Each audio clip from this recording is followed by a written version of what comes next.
Chapter 430. Cough. It trained the muscles, bones, and skin on the outside, and the breath on the inside. If there was no breath in the body, no matter how hard one trained, it would be hard to achieve the invincible body of Vajra. Fang Yixing was in such a situation.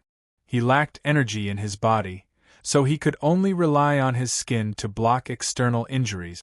Skin and flesh like tree bark, skin and flesh like steel, skin and flesh like God. To Fang Yixing, he was only at the stage where his skin was like tree bark. If the black-robed man's kick landed on Fang Yan's body, it would only hurt a little. There wouldn't be any internal injuries. But if this kick landed on Fang Yixing, it would be enough to hurt his muscles and bones. He spat out mouthfuls of blood. One of his arms was tied with a long knife, so he could only rely on his other arm to support himself as he struggled to get up. Because he was injured and spat out blood, the heat in his body was quickly draining. His body felt cold, as if he was standing in a snowstorm wearing only a single layer of clothing. Fang Yixing tightened his grip on the long knife in his hand.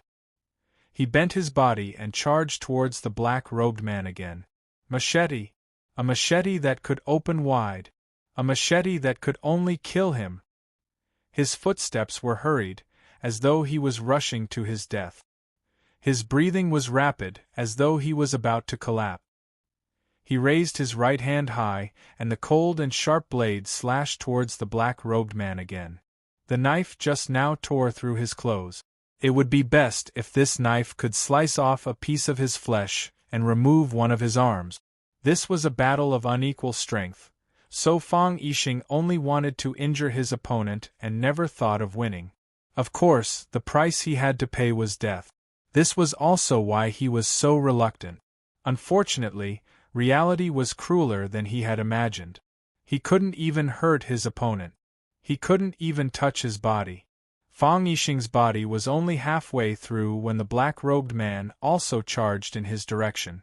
Before their bodies could come into contact, before Fang Yixing's saber could strike down, his body was once again sent flying by the black-robed man's black robe.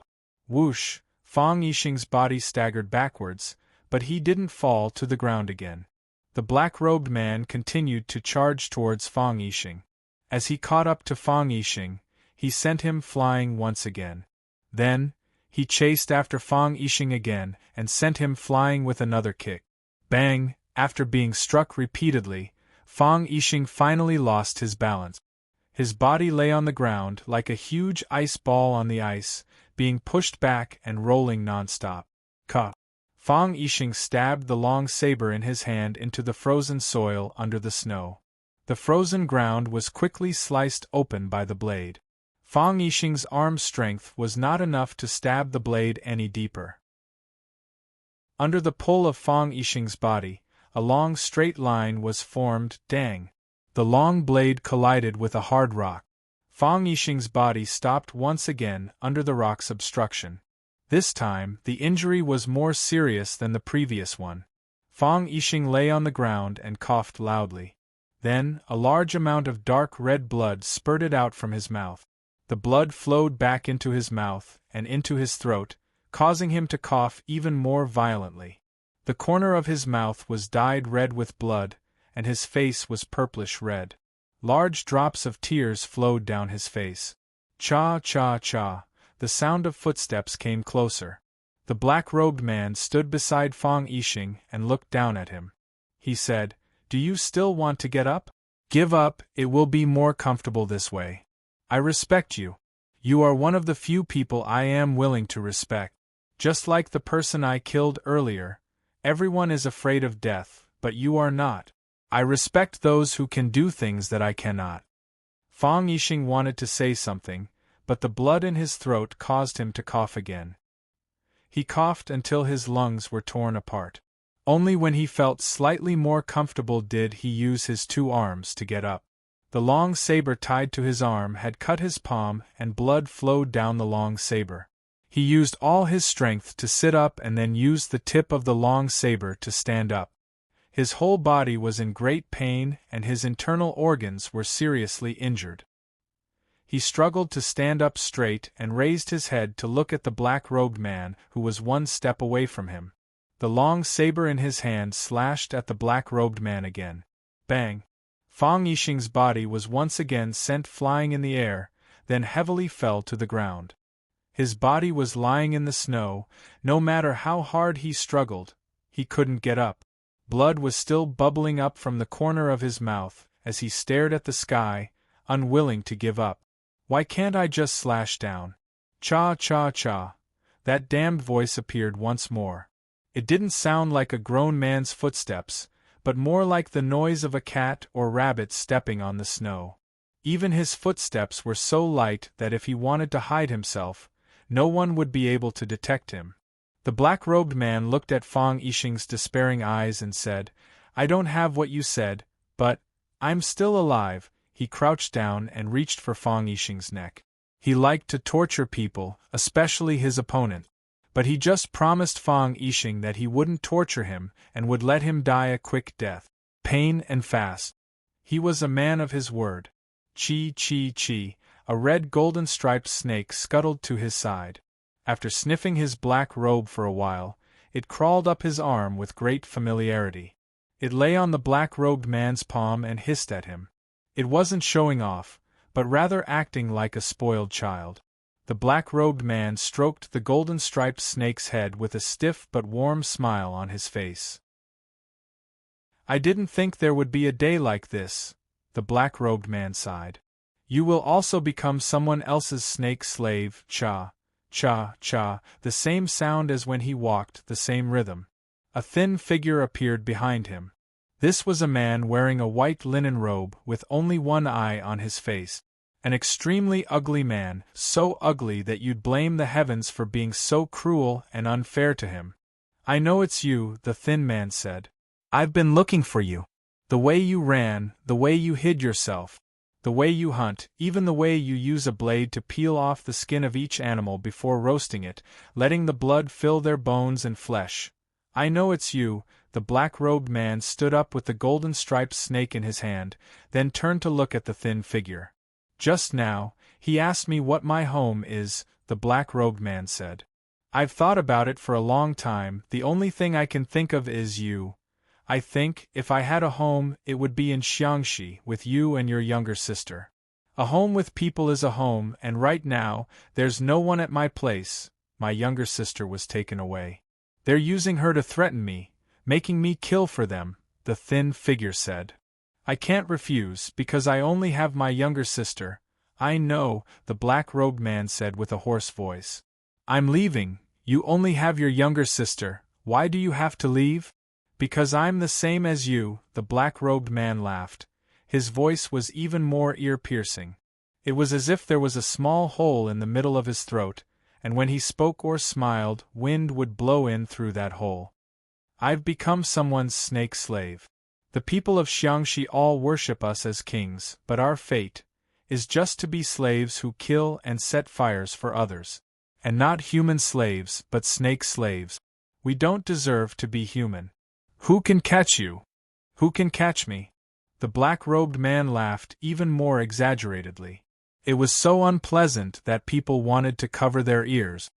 "We're just monsters covered in poison, compared to those big shots. What are we? As long as they have the heart, as long as they have the need, we can become their prey at any time. Just like how they can throw ferocious tigers and swift cheetahs into a hunting park for people to hunt at any time. The difference between us and those tigers and cheetahs is that we're tools to help them hunt. A long time ago, when you taught me how to raise snakes, you knew this would be your fate, right?" "Yes," the black-robed man said without hiding anything. "My master is also someone's snake slave. I thought I was an exception, but I'm not an exception. I hoped that you could be an exception, but you're not an exception. Perhaps there will never be an exception." The skinny man pointed at his empty eye socket and said, "I gave my snake eye to him. So you have to work for him." The black-robed man nodded in understanding. "If you don't work for him, he'll crush your snake eye and make you bleed to death.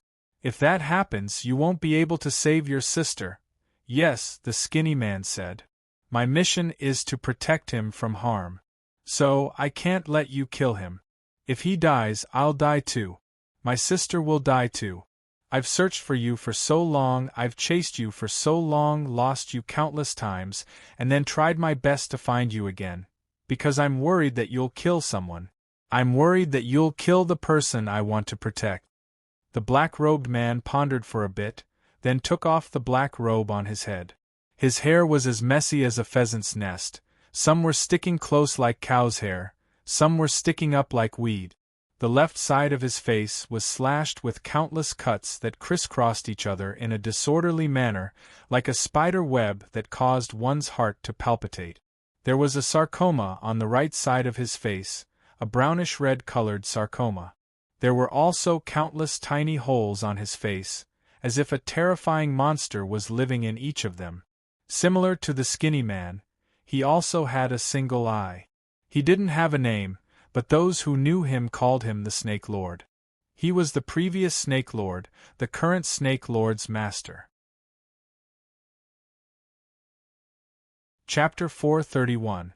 If the current Snake Monarch was ugly, then the previous Snake Monarch, the black-robed man, could only be described as disgusting.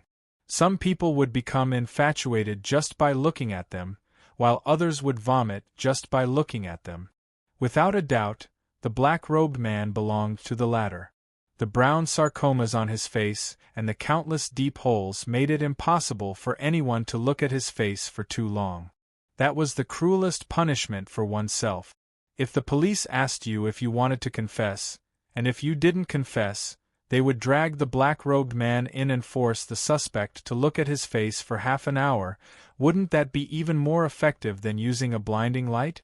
There was indeed a dark scar on his throat, but it was hidden by the shadow when he wore his hat, so it was hard to see.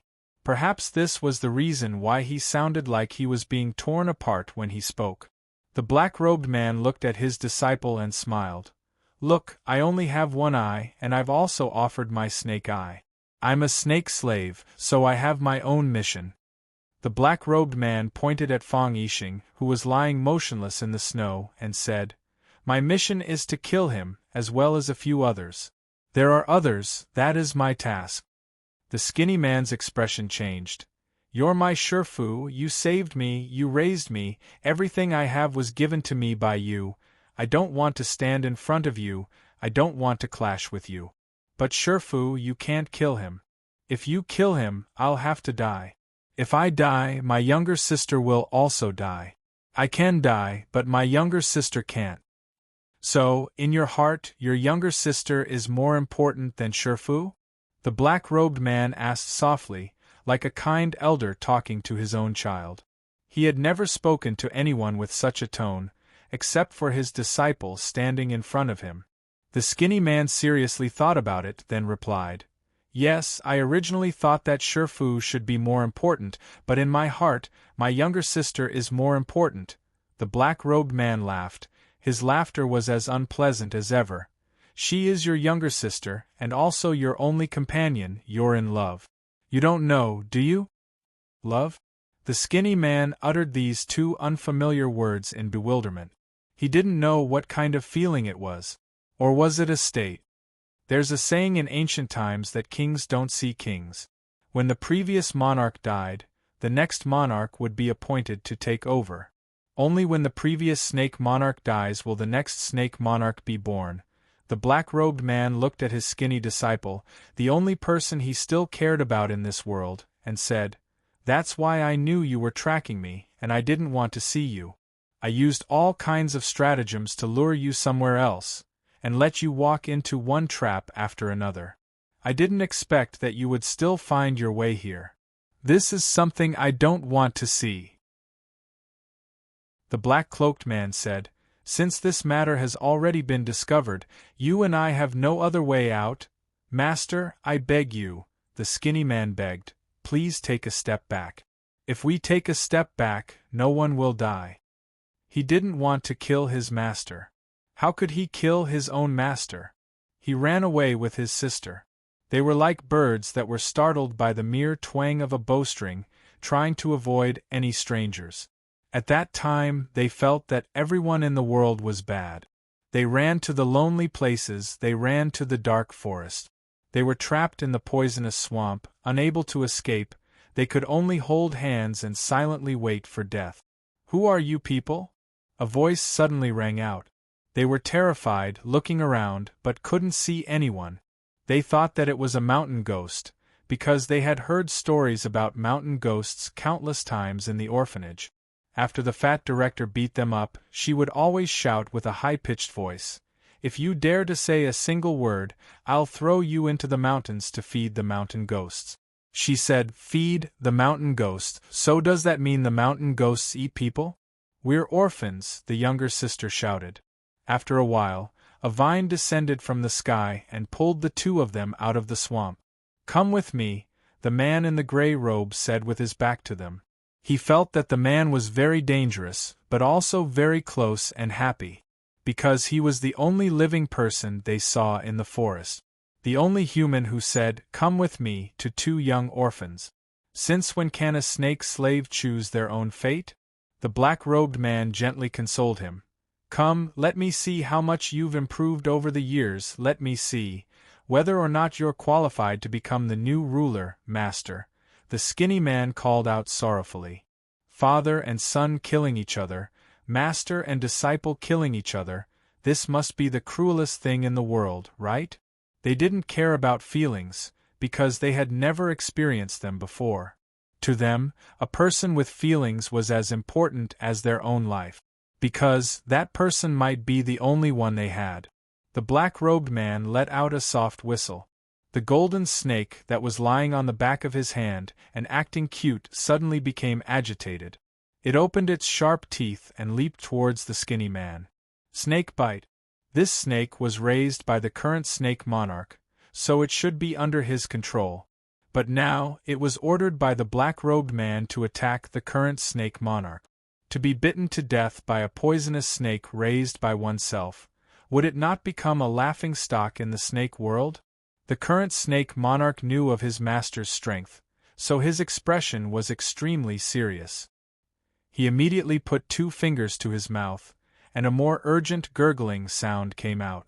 The golden snake that was flying in the air landed awkwardly, then turned around and counterattacked the black-robed man. The black-robed man had a strange smile on his face, and his voice was slightly forceful. At the same time, he stretched out his hands from the black robe and waved them in the air, as if he wanted to chase away the golden snake that was rushing towards him. This was a medicinal fumigation. The black robe had 100 insect powder that poisonous snakes were afraid of. An adult cobra king, a crimson fire centipede, a 17-segmented rattlesnake, and nearly 100 other poisonous creatures were refined together and then mixed with a secret recipe. Finally, it became a powder that even a king of poison like the golden snake was afraid of. Using the sole control of the snake voice, supplemented by the 100 insect powder, the golden snake could only be used by the black-robed man. The effect of the black-robed man's stirring was very obvious.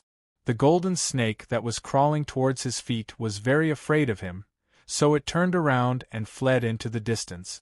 It was as if it had seen its natural enemy. The black-robed man waved his hand and stretched out 2 fingers, pointing in the direction where the current snake monarch was standing. The tone of the voice coming out of his mouth also changed. It was just a light and casual shoo just now, but now it became a passionate snake fighting song. The golden snake that wanted to retreat from the battlefield had bloodshot eyes, and the golden lines on its back were even brighter and more dazzling. It struggled and jumped on the spot as if it had taken a stimulant. It supported itself with its body, raised its head high, and stuck out its scarlet tongue, ready to devour its prey. Under the guidance of the black-robed man's fingers, it began to adjust its direction and scuttled towards its master, the current snake monarch. Its body jumped again, so fast that it was like a phantom. The current snake monarch bit his finger and let the blood spurt out. He smeared the blood on his palm, then reached out to capture the snake slave that had betrayed him. The most poisonous thing was not the powder of the 100 insects, but the blood of the snake monarch. Since the snake monarch had been raising poisonous snakes and all kinds of poisonous creatures since it was young, its body had the smell of hundreds of poisonous creatures, and its blood was also a collection of all kinds of toxins. Such a smell and toxins made the poisonous snakes that the snake monarch had raised feel close to and afraid of. Moreover, every poisonous creature that the snake monarch had thrown out to carry out a mission had eaten its fill of the snake monarch's blood. This kind of blood made them like it, but they didn't dare to approach it. The golden snake hissed and forcibly turned around in the air. After landing on the ground, it pounced towards the black-robed man. The black-robed man's snake-fighting song became even sharper, as if someone was blowing a loud monotonous whistle. In this harsh winter weather, the current snake monarch's face was covered in sweat. The GG sound from his mouth was getting louder and faster. In the end, it became one, and you could no longer hear the GG sound. Instead, you could only hear the monotonous GG sound. He bit a few more fingers, and the blood from his fingers continued to flow out, smearing a layer of blood all over his body. His whole body had turned blood-red. The golden snake had become a brainless snake. It darted towards the black-robed man one moment, and then bared its fangs at the current snake monarch the next. It had just pounced on the current snake monarch, but in the blink of an eye, it turned around and attacked in the opposite direction. Its eyes were getting redder, and the red line on its body had become a raised golden line. It was as if he could peel that line off its body with just a stretch of his hand. Left, right, left again. The black-robed man exerted force, and so did the current snake monarch. The current snake monarch kept bleeding, and the black-robed man kept fanning the flames. Both of them used their ultimate moves and skills. The golden snake suddenly shrank in the middle and stopped moving, as if it was extremely tired or about to sleep. However, the current snake monarch and his master, the black-robed man, were still driving it. Pa! A strange muffled sound was heard. The golden-striped snake, which they had been controlling and darting left and right, exploded like a bomb. Flesh and blood splattered, turning into visible fragments. The snake's blood dripped on the snow, causing it to sizzle and emit a white smoke. The snake fighting dance, 2 generations of master and disciple. The master was old and firm, and the disciple was young and strong. Chapter 432. Some people said that the more you read, the more confused you will be. Lu Wan obviously didn't belong to this category. She was born in a scholarly family. Her parents and even her maternal grandparents were all very famous scholars. Since she was a child, she had been with Tang, Song, Ci, Jing, and Shizi. She could be considered the type of person who was well-read and knowledgeable. She fell in love with the handsome and elegant Fang Yixing and married him. Then she lived a quiet life of studying and writing. The Fang family had gone through too many hardships in these years. As a woman, she had to stand up and help with the housework of the Fang family. She had to bear too much responsibility and was looked down upon. She looked gentle, but her heart was firm. She had never believed in ghosts and gods. But today she felt restless. She always felt that something important was leaving her, but she couldn't figure out what it was. "Have you seen Fang Yen?" Lu Wan asked. Her first reaction was to wonder if something had happened to Fang Yen. Because since he was a child, she had been worried about this precious son. She knew that her son did very well in Huaqing, but she also knew that her son seemed to have provoked some big shot. Fang Yixin, the eldest aunt, put down the cloth sole that she was making and said, "I just saw him go to the backyard. He was either chatting with his enemies or playing chess with the old man. This child has really grown up. He looks calm and reliable. He doesn't go out to play after the new year. Now he is in love with the girl from the Yi family. Will the wedding be held next year?" Lu Wan was a little relieved.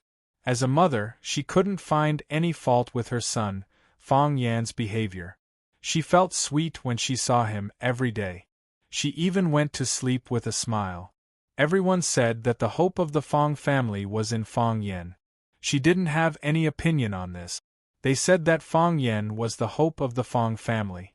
Wasn't it a disguised praise for the excellence of their own son? He is not a child anymore. Can he go out to hunt rabbits and birds like before? The marriage with the Yi family is still far away. Who knows what the Yi family thinks? But in a few days, I have to go to the Yi family to find Wenru's mother. It will be good if she succeeds. I will send them a pot of tea. Lu Wan said. Lu Wan made a pot of the best sparrow tongue and sent it to the backyard. As expected, Fong Yen was playing chess with the old man in Fong Hui's cottage. Fong Hui made a wrong move and was clamoring to take it back. Fong Yen pressed on the chessboard and disagreed, saying that one should not regret a move. The old man and the young man were arguing fiercely. Lu Wan put down the teapot and persuaded, Fong Yen, let your grandpa, let? Who asked him to give way. Fong Hui said with his eyes wide open, I'm just getting old and my eyesight isn't good. I accidentally put the stone in the wrong place. He just needs me to put it back. What are you giving in for? Lu Wan knew Grand Master Fong's temper. He was stubborn and old-fashioned. Sometimes, he was like an old urchin. Hearing that he was unwilling to admit that Fong Yen gave way, Lu Wan echoed, That's right. The stone was so small and the line was so thin. Who said he could see it clearly? Fong Yen, ask your grandfather to put that chess piece back on the board. Fong Yen poured a cup of sparrow tongue for his grandpa, and then poured one for himself. He drank it all in one gulp and said, He can't see it clearly? He could clearly count the number of feathers on the Vajra eagle's body. This game of chess is waiting for the opponent's carelessness. If he makes a mistake, he will take back his move. How can I beat him? I said it wasn't carelessness. My eyesight was bad and I couldn't see it clearly. Don't regret a move. Do you have any chess skills? I'm your grandpa. You said I have no chess skills. Do you have any moral character? Lu Wan shook her head and walked out of the cottage alone. She knew that the old man rarely talked. He would only be particularly happy when his grandson came back. Fong Yen also understood the old man's feelings. He took advantage of the few days he was at home to stay by the old man's side. The grandfather-grandson pair had a close relationship. Lu Wan thought of her husband again. He and her son were the two people she cared about the most. Her husband had been busy with the art exhibition in Yanjing recently. It was the field he had put all his effort into after he gave up martial arts. He always wanted to prove himself. No matter what, this was the most likely chance for him to succeed. Lu Wan thought for a while and dialed her husband's number. No one answered the phone. Lu Wan then dialed Wang Dong's number. No one answered the phone. Lu Wan felt more uneasy. She hurriedly dialed the number of the person in charge of the Linlang Guild Hall. Lu Wan explained the purpose of her call. The person in charge told her politely that Mr. Fong had left for an hour. He probably hadn't reached home because the road was not smooth. He hoped that Lu Wan wouldn't worry. Lu Wan was very worried. She hung up the phone and ran to the backyard. She looked at Fong Yen, who was playing chess, and said, Fong Yen, your father hasn't come back yet. Fong Yen held a stone in his hand and said, Did you call him? I couldn't get through. Lu Wan said, I'm very worried. Fong Yen put down the stone, walked over and put his arm around his mother's shoulder. He said with a smile, My father is an adult, and Uncle Wang Dong is with him. Don't worry, nothing will happen. If you are worried, I can drive to find him. Go and pick him up. Lu Wan said firmly. Okay. Whatever you say, it goes. I'll go and pick him up now. Fong Yen said with a smile. You play this game with my grandfather for me. Don't let him go. Fong Yen patted Lu Wan's shoulder, pushed the door and went out. Lu Wan sat where Fong Yen had just sat. She held a stone in her hand but couldn't put it down for a long time. She looked restless. Clatter. Fong Hui reached out to mess up the game in front of him. He looked at Lu Wan and said, That guy is afraid that you will worry, so he wants you to play chess with me to distract yourself. Since you can't be distracted, go and do what you should do. It's not shameful to worry about your man." Lu Wan stood up and walked outside quickly. Fang Yen pretended to be calm in front of Lu Wan. But after he came out, his expression became serious and anxious. He took out his phone from his pocket and dialed his father Fang Yixing's number. No one answered. He dialed Wang Dong's number again, but no one answered. He immediately dialed another number that he remembered in his mind, but no one answered. Fang Yan's heart was beating very fast. He ran into the garage and drove the Hongqi car towards Yanjing City.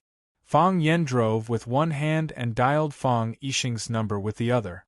No one answered. No one answered. Still no one answered. Fang Yan became more worried.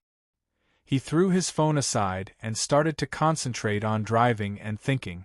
What had happened? Who was it? They failed to use poison in Swallow Dock, so they chose to do it in Yanjing City? Or were they on the way back? It was very possible that they did it on the way home. They were far away from the eye-catching places in Yanjing City and the holy land of Swallow Dock. If they were clean, they could cover up after killing the people. No one would be able to find any traces of them. Swallow Dock was a glorious place, but it was also a place that was destined to be forgotten by the world. In order to prevent people from looking at it, there wasn't even a proper road. The road to Yanjing was rugged. After being covered by ice and snow, it became as smooth as a mirror. Driving on this road, one had to be careful of the protruding rocks that would burst the tires, and also be careful of the mud that would sink the tires. One had to be careful of the car sliding on the ice and into the deep ditches on both sides. This was a dangerous journey. If one's driving skills weren't good enough, he wouldn't be able to drive on this road. Fang Yen drove the car as fast as he could. Those deep ditches and rocks were thrown to one side. His sharp eyes scanned the front and his ears twitched slightly. He took in all the movements in his surroundings. His head leaned forward slightly, which showed his impatience. He hoped to reach Yanjing City as soon as possible or pick up his father as soon as possible. Nothing must go wrong, nothing must go wrong, nothing must go wrong, Fang Yen muttered in his heart. Boom! The body of the Hongqi car sank, and the hard road quickly collapsed. This was a trap. The enemy had hollowed out the bottom of the road, leaving only a thin layer of road on top, which was covered with ice and snow. When Fang Yan's Hongqi car rolled over, the layer of soil and ice was immediately crushed. When Fang Yan felt the car sinking, he already knew something was wrong. He didn't fasten the seatbelt when he got in the car, which made it easier for him to escape. He pushed the door open, his right foot tapped on the chassis of the car, and his body jumped high. Clang! The Hongqi car fell into the deep pit with a loud noise. This was the only antique car that Fang Huwei had in his life, and Fang Yan's favorite car was finally destroyed. Whoosh! A crisp sound came through the air. A giant net appeared above his head. The net was colorless and blended with the color of the sky. If it wasn't for the slight sound, it would have been hard to notice it. Moreover, the net wasn't cast by human hands, but was shot out by high-tech equipment. There was a pit below and a net above. Whether Fang Yen continued to fly up or quickly fell down, the result would be captured by them. Moreover, the area of the net was very wide. Whether it was to the left or to the right, Fang Yen was always within its coverage for a limited period of time. These people had calculated all the ways that Fang Yen could retaliate and were thinking of ways to capture him. Whoosh! The thin silk that looked like a fish net covered Fang Yan's head, forcing him to land on the ground. From the deep ditches on both sides of the road, countless people in black jumped out and surrounded the place where Fang Yen was about to land. Chapter 433. The threads of the net were extremely sticky. It would be very difficult to escape. The top of Fang Yan's head was covered by a giant net, and his feet were the pits they had set up. It was extremely dangerous to go up or down. The front, back, left, and right paths were all difficult for him to quickly escape the encirclement. Countless men in black were rushing in this direction. Only death awaited Fang Yen. This was the most dangerous moment for Fang Yen. The more dangerous it was, the more he had to stay calm. Because any moment of carelessness could cost him his life. The heart of Tai Chi spun rapidly, and the Tai Chi domain fully unfolded. The entire world suddenly became quiet. The wind stopped blowing, the snow stopped falling, and those people stopped moving. The originally transparent net turned into red lines, which were clearly visible in Fang Yan's mind. The densely packed horizontal and vertical lines intersected, extending infinitely outwards. It seemed that there was no boundary. Flames flickered on the red lines. It turned out to be an electric net. When it completely enveloped Fang Yan's body, the electricity that erupted in an instant could stun or even kill him. The Tai Chi domain was a divine domain. Mountains, rivers, cattle, sheep, people, and even flowers and grass were all under the control of God. In the Tai Chi domain, Fang Yen was the true king, a god. He was faster than the net, and his killing moves were fiercer and fiercer than those of the men in black.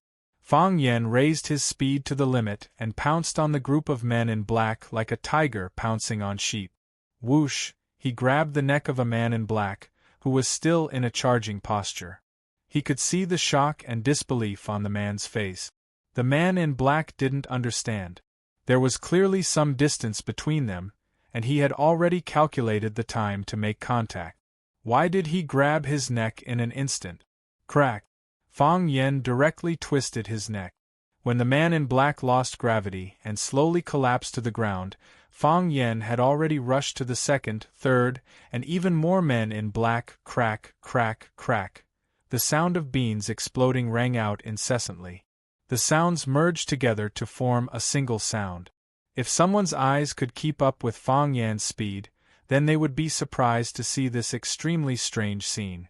A group of black-clothed men stood still in various charging positions, and Fang Yen was like the Grim Reaper harvesting lives in front of them. Every time there was a crisp sound, a life was lost. The sound stopped, and Fang Yan's figure disappeared. Pitter-patter. The men in black fell one after another. Shwar, the electric net that gave off the feeling of falling rapidly descended slowly, covering the man in black lying on the ground. Then, it let out a crackling sound. Bang, bang, bang. The men in black who had fallen to the ground were struck by a strong electric current. Even though they were no longer breathing, their bodies were still bounced up and down by the electric current, as if they were performing a zombie dance. Kacha, kacha, kacha. Their falling or bouncing bodies triggered the installed mechanisms on the ground. One by one, the mechanical feet bounced open, making a painful sound. Fang Yen stood outside the net. The prey had become the hunter now, and he coldly watched everything that was happening in front of him. Those people, they deserved to die. A middle-aged man in blue walked out. He was not tall, but he had a clear temperament. His temples were slightly protruding, and he seemed to have a reserved aura. He did not even look at his companions in black in the deep pit, but only looked at Fang Yen with a burning gaze. He said, "I know those people can't stop you. How can a true master be defeated by a broken net and a few feet? High-tech? Sometimes, technology is also very powerless.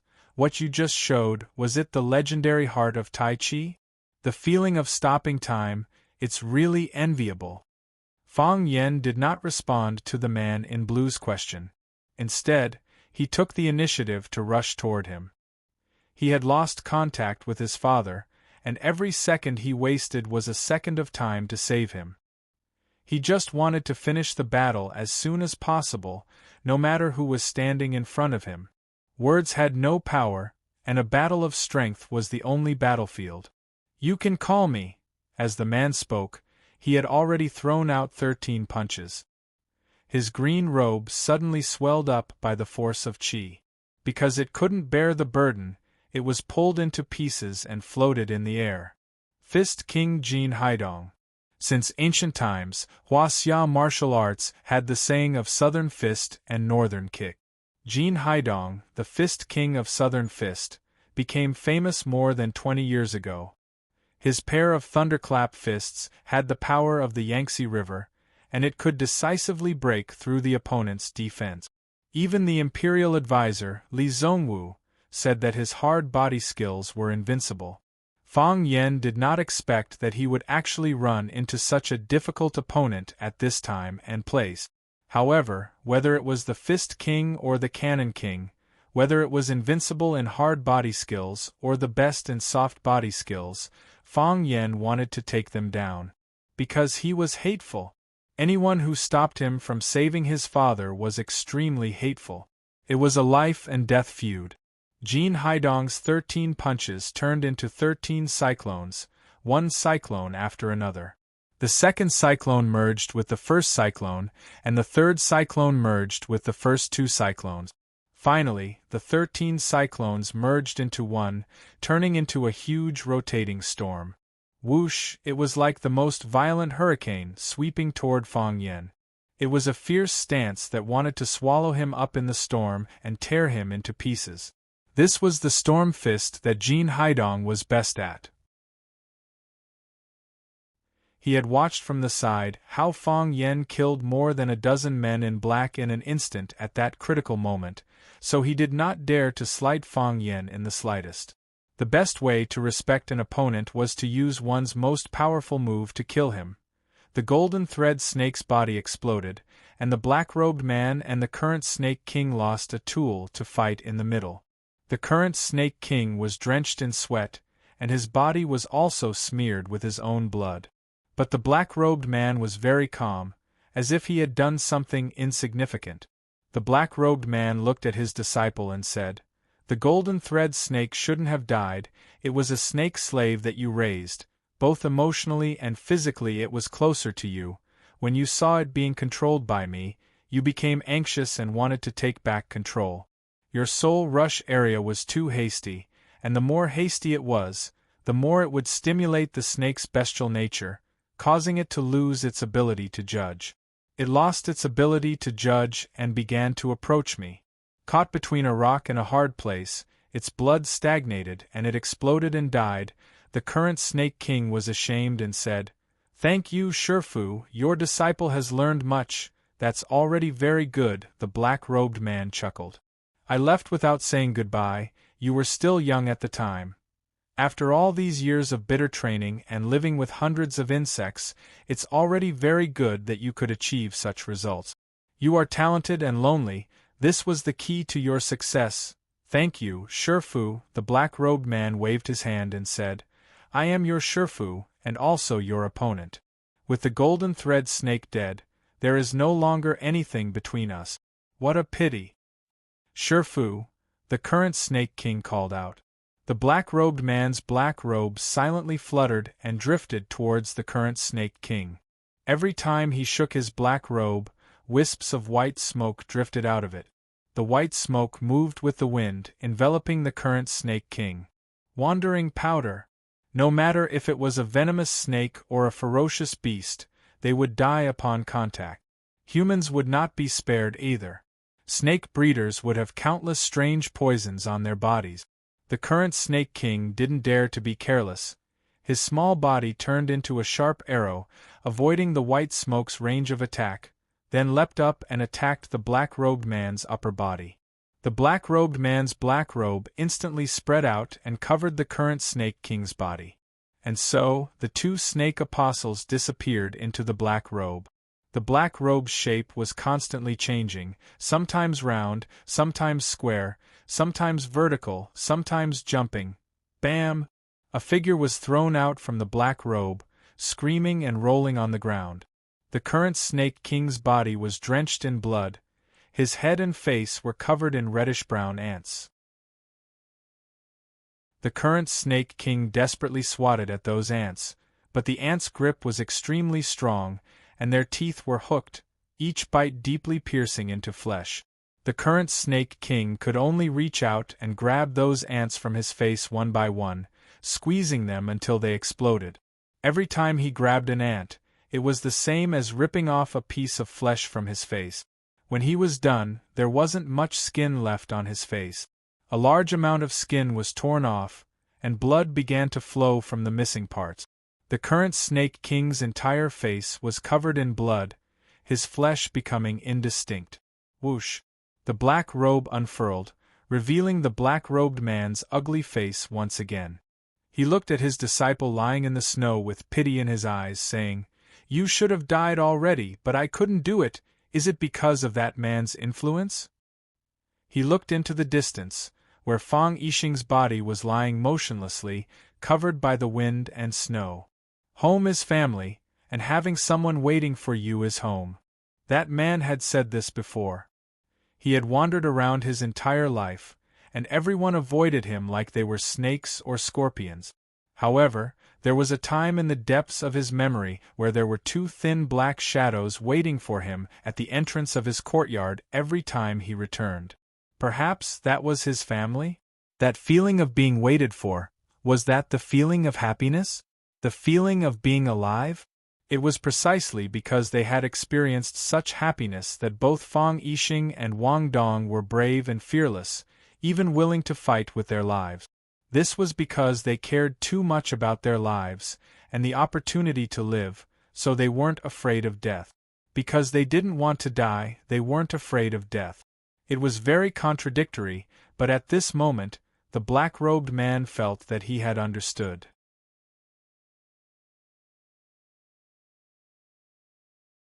Chapter 434. Fang Yan had seen the person with the most majestic spear momentum was Mo Qingdi, and the person with the most dangerous sword momentum was Qian Yibing. Today, he saw the person with the most explosive fist momentum. Every weapon, when used to the extreme, could unleash equally great lethality. For example, a pistol and a cannon. Of course, this was just a saying. This saying was only limited to cold weapons. For example, in Gulong's novel, was Shaoli Fei Dao's knife faster or Shimen Chui Shui's sword faster? This kind of question would definitely make people scratch their head. Boom! The storm fist lived up to its name. It was shaped like a hurricane with faint thunder. The fist wind sucked in the surrounding cold air and snowflakes, forming a layer of frost around the huge arc-shaped wind formation. As fast as lightning, it swept towards Fang Yan with an unstoppable momentum. Fang Yan didn't even have time to make a move to neutralize it before he was sent flying by the hurricane. Fang Yan's body soared into the air and flew backwards. Bang! His feet landed on the ground. The hurricane hadn't completely dissipated, pushing him backwards. The soles of Fang Yan's leather shoes stepped on the ice and snow, deeply embedded into the road. The soles of his shoes rubbed against the road, making a sizzling sound. Fang Yan used Thousand Caddy Fall to stop his backward momentum, and then he regained his footing.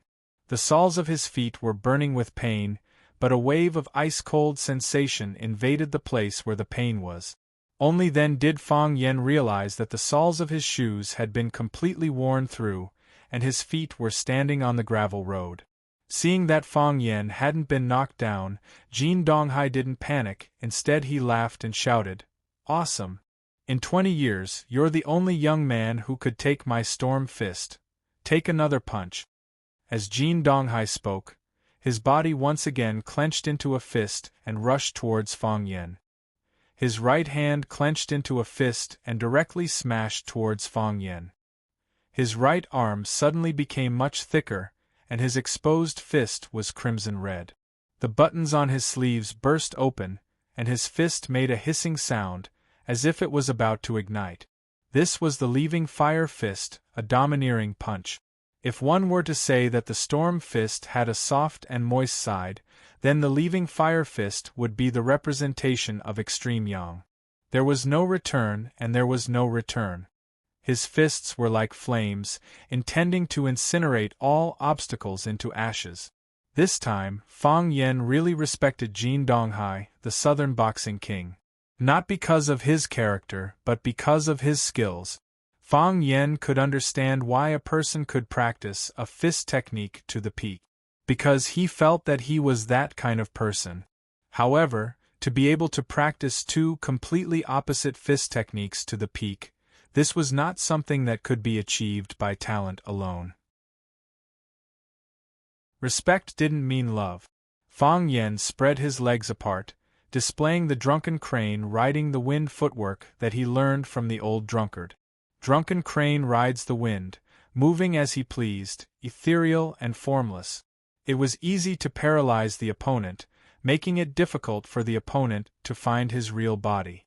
Fang Yan's body was slightly bent, his legs swaying, moving left and right like a drunken crane. The closer Jin Donghai got, the more Fang Yan swayed. In the end, Fang Yan's real body disappeared, leaving behind countless afterimages in Jin Donghai's eyes. Since he couldn't see anything, he might as well not see anything. Jin Donghai closed his eyes, using his perception to sense Fang Yan's existence. For a brilliant martial artist, his senses were more reliable than his eyes. Boom, he punched out. He was secretly delighted, feeling the air resistance in front of him increase. It was the realistic feeling of hitting something, not the regret of missing a punch.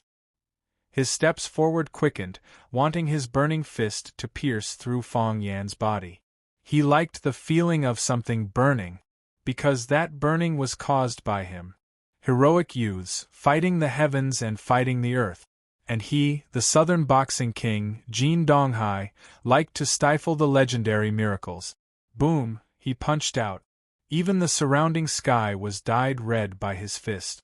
It didn't feel right. One real and one fake, the front was real and the back was fake. He had clearly touched Fang Yan's real body, so why did his fist miss? Idiot! Fang Yan's cold voice came. His body dodged a step. You fell into my trap. That step just now sounded easy, but it was actually very difficult. First, he used the extremely difficult drunken crane riding the wind to confuse Jin Donghai, making it difficult for him to catch the real body. This caused his heart to be weak and his confidence to plummet.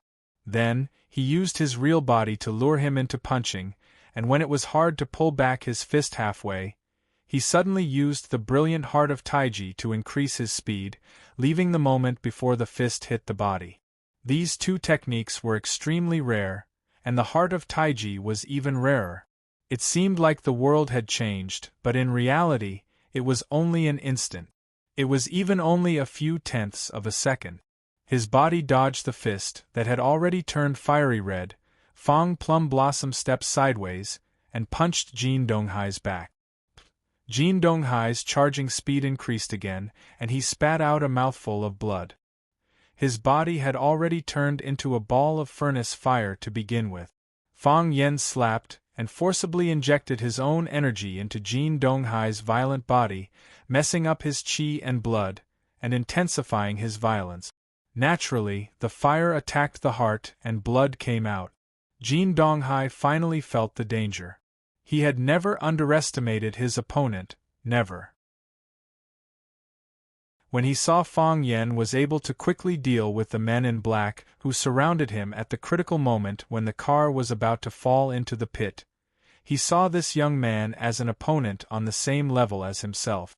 However, it was only at this moment that he realized that the young man's performance was far better than he had expected. He had always thought that victory should be on his side. Now, he was panicking. While he was sick, take his life. Fang Yan's body continued to spin, and like a tornado, he chased after Jin Donghai, and then he slapped Jin Donghai's back again and again. Jin Donghai's energy was hard and yang, and Fang Yan also attacked with a dangerous and fiery energy. The two energies entangled in Jin Donghai's body, and the fire and fire could not merge. Jin Donghai felt that his internal organs were about to melt, and he could only spit out mouthful after mouthful of blood. Jin Donghai was seriously injured, but he still ran with all his might. He knew that if he was one step slower, he would be killed by that vicious guy. Fang Yan's toes touched the ground, and his body leaped high like a rock spreading its wings, and then he punched the back of Jin Donghai's head. Bang! The sound of something exploding could be heard. Fang Yan's body flew away, and he did not have time to look back. Nothing was more important than saving his father, including revenge. Since ancient times, loyalty and righteousness could not be both. To the black-robed man, the choice he had to face was more difficult than loyalty and righteousness. He was the Snake Lord and also a snake slave. Was he loyal to his master, or was he loyal to his feelings? This was indeed a difficult question. His master was holding on to his snake eye, so if he dared to disobey his master's orders, his master could easily kill him. And his disciple, this was the most profound and unforgettable thing in his memory. The images in his mind were constantly being refreshed, and there was almost nothing worth remembering. However, the image of those two tiny people waiting for him to return while riding on the Dorzil was unforgettable. The black-robed man looked at the current Snake Lord with pity in his eyes and said, "Since you've already prepared yourself, then show me your best side." A Snake Lord should not be merciful at all. The current Snake Lord crawled up from the ground, his face covered in blood. He looked at the black-robed man standing in front of him, then bowed to him and took out a yellowed bamboo flute from his pocket. The bamboo flute let out a long and complicated sound, the strange tone repeated endlessly, making anyone who heard it feel drowsy. Then, something strange happened. The cold wind rose again, and the winter snow rose again. Rustling sounds came from the white snow, and countless animals poked their heads out of the snow. There were rattlesnakes with their tails swaying, scorpions with their entire bodies red, centipedes that seemed to be more than a meter long with countless feet, and countless green toads and star-spotted toads. They moved in groups, advancing with great momentum, and their target was the black-robed man who was standing there alone. 100 poison formation? The black-robed man had a gratified smile on his face and said, "You're even more outstanding than I thought." "Very good, that's my good disciple." The tone of the bamboo flute changed slightly, and the eyes of those awakened poisonous creatures turned blood-red, and they began to attack the black-robed man. When the first poisonous snake was about to bite him, the black-robed man resolutely rushed toward the current Snake Lord. Snakes were flung out one after another, poisonous frogs were crushed, and centipedes were crushed one after another. The black-robed man's hands were flying, and some red or black medicinal foam was being sprayed out. His black robe fluttered, and every time it shook, the poisonous creatures that came close would turn around and flee. Then, under the urging of the music, they would charge forward again. One group fell to the ground, and another group would crawl back up and continue to advance. 100 poison formation, living beings do not approach. Once you enter the formation, you will not rest until you die. Whoosh, a strong light shone over. It was a car coming from afar. The car was using high beams, and the light illuminated the battlefield as bright as day. The current Snake Lord who was playing the bamboo flute and retreating, the black-robed man who was running forward, and the ugly creatures on the ground. Clang! The car door was pushed open, and a young man dressed in white stood in the dazzling light. His entire body became tall and handsome, and his eyes shone brightly. The white-robed man coldly stared at the scene in front of him, and angrily shouted, "Swallow's Dock is a sacred place, and it's also a place where you vicious clowns can run wild."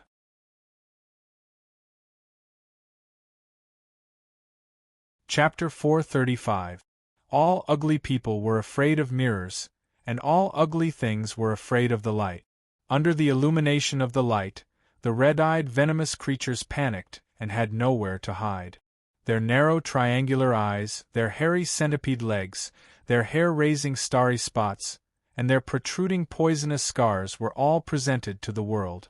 Because of the third party's intervention, both sides who were in the middle of a fierce battle stopped. The current Snake Lord stopped blowing the bamboo flute in his mouth. The sound of the flute dissipated, and the venomous creatures lost control and immediately fled in all directions. The black-robed man also stopped attacking and turned to look at the white-robed man standing next to the carriage. "Who are you?" "By Shio of Swallowdock," the white-robed man replied. His voice was proud, and so was his expression. It was as if he was the prince of this snowy land, and the previous two snake lords and the reptiles on the ground were simply unsightly compared to him. The black-robed man pondered for a moment, then looked at Bai Xiu and asked, "You want to stop me?" "I won't stop you," Bai Xiu sneered. "I'm just telling you to get out. Don't tarnish the feng shui of Swallow Dock." The black-robed man laughed aloud, his voice hoarse and unpleasant to the ear. "Are the people of Swallow Dock all so condescending and insufferable?" He knew two people from Swallow Dock. One was Fang Yen, and the other was the man in front of him. Fang Yen was very proud, and his pride was in his bones. Bai Xiu was also very proud, and his pride was displayed directly on his face. In comparison, he preferred Fang Yen. "Because this is Swallow Dock, and because we have the capital." "Do we have the capital?"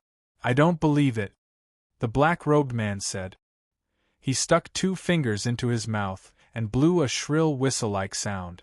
The sound was faint and intermittent, but it traveled very far through the air. The venomous frogs and snakes that had just been driven away began to gather again, and all kinds of noises mixed together and swarmed over. Their eyes turned blood-red again, and they were even more violent and crazy than when they were under the control of the bamboo flute.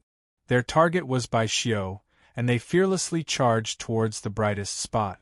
Screech, screech, screech, gua, gua, gua, sha, sha, sha. These poisonous beasts were neat and orderly. They lined up in rows and charged at Bai Xiu like soldiers lining up.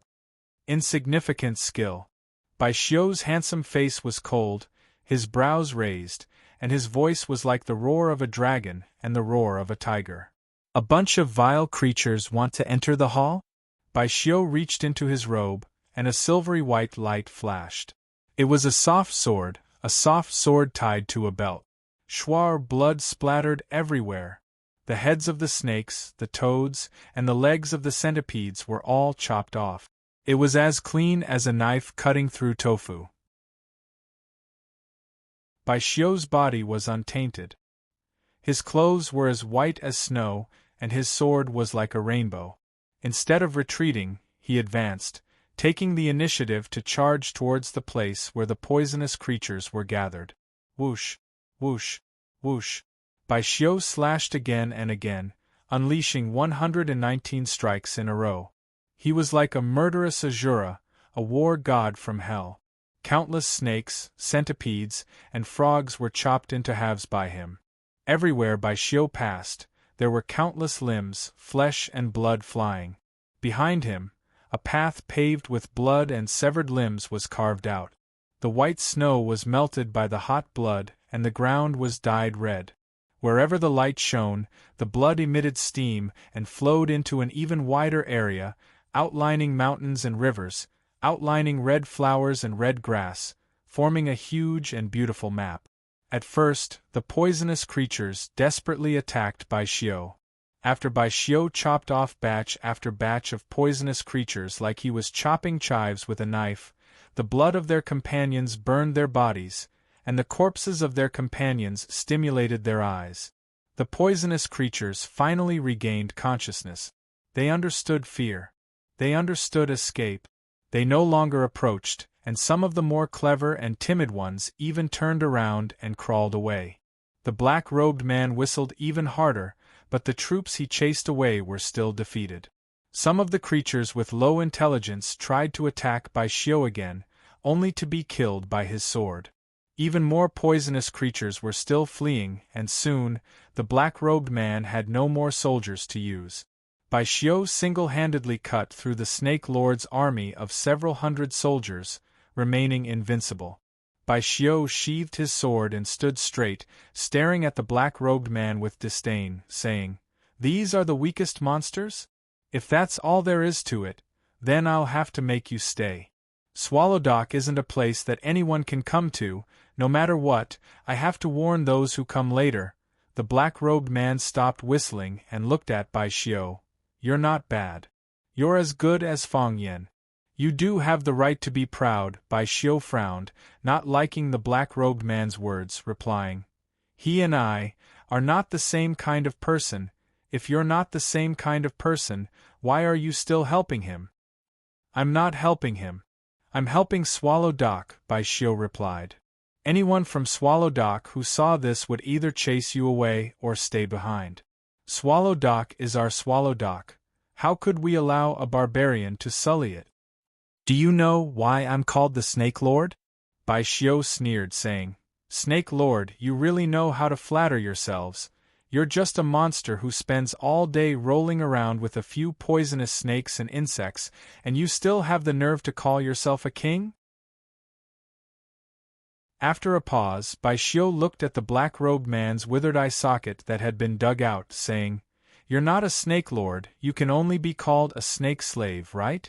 You're just a monster who kills for others. The black-robed man's expression became ferocious, saying, Killing is but a matter of nodding one's head to the ground, to humiliate one to this extent. Then let's fight to the death.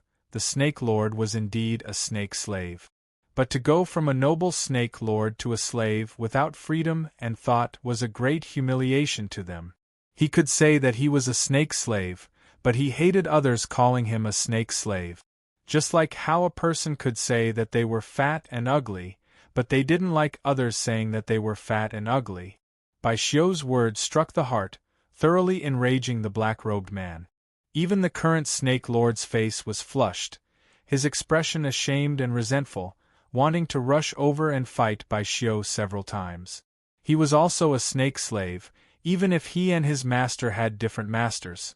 But this didn't change the fact that he was a snake slave. The black-robed man spread his hands, his black robe fluttering, like a bat about to spread its wings and fly. A dozen or so tiny red snakes the size of a pinky shot out from the black robe, splitting into 4 directions and attacking Bai Xiu. The black robe shook again, and another white snake with a horn on its head jumped onto the ground. Its 2 tiny antennae looked around, then began to move towards Bai Xiu. The speed at which it moved was very slow, as if it was worried that Bai Xiu would stomp it to death. The dozen or so red snakes circled around Bai Xiu like a dozen mice, their speed getting faster and faster, forming an illusory red line. Only when the long-horned white snake saw that Bai Xiu was surrounded by its companions did it move a few steps closer to Bai Xiu. But it still refused to approach. Bai Xiu held his sword with one hand, standing in place without moving. The white snake's antennae swayed, its mouth emitting a hurried chirp sound. Whoosh! The red line was cut, and a red snake suddenly leaped up, pouncing towards Bai Xiu's neck from behind. The other dozen or so red snakes leaped up at the same time, flying towards Bai Xiu from all directions. Front, back, left, right, head, calf, crotch, every important part of his body was coveted by a red snake. Pooh! The dozen or so venomous snakes spat out red venom at the same time. The venom spread out, forming a giant poisonous web. These red snakes were known as life snakes, raised by poisonous blood since childhood, and were the life-saving venomous snakes raised by every snake monarch. They didn't grow in size, only venom. As their bodies became redder, the venom became thicker and thicker. When all these little snakes turned red, the venom became the purest form of poison. It could corrode clothes and skin, injure flesh and bones. Bai Xiu's body spun, the long sword in his hand dancing in an airtight dance. Whoosh, whoosh, whoosh, whoosh. One by one, the red snakes were cut in half, and the bright red venom sprayed out even more wildly. At the same time, the long-horned white snake also moved. Its body was full of fat, but its speed was incomparably fast. Its crawling posture made it look like a meaty ball charging towards Bai Xiu, chirping as it ran. Boom! The long-horned white snake actually exploded, and the countless white fluids and organs in its body shot towards Bai Xiu. This was an explosive snake. It used its own body to destroy its prey, allowing its master to become the final winner. Explosive snakes could only be used once in their lives, and usually, they were fed on food, which resulted in their fat body. This kind of attack was truly impossible to defend against. Whoosh! When Bai Xiu finished his last slash, and the last red snake was cut in half. Bai Xiu's body finally stopped spinning. He frowned as he looked at the piece of flesh on his arm that was rotting at a visible rate. His long sword slashed horizontally, and the rotten flesh was instantly dug out. The rotten flesh fell to the ground, but it continued to rot until the bright red flesh turned into a charcoal black. Bai Xiu glanced at his arm, extremely dissatisfied with the black-robed man. He took out a bottle of white powder and poured it on the hole on his arm, then took out a clean handkerchief and carefully bandaged it. He even tied the bandaged handkerchief into the shape of a butterfly. He took off the white robe that had a few holes on it, as he didn't like old or dirty clothes. Right now, he was also a bit dissatisfied with his own body, coldly saying, "Just now I wanted to keep you here for Swallow Fort, but now I want to keep you here for myself. A hole on my arm, she probably won't like it."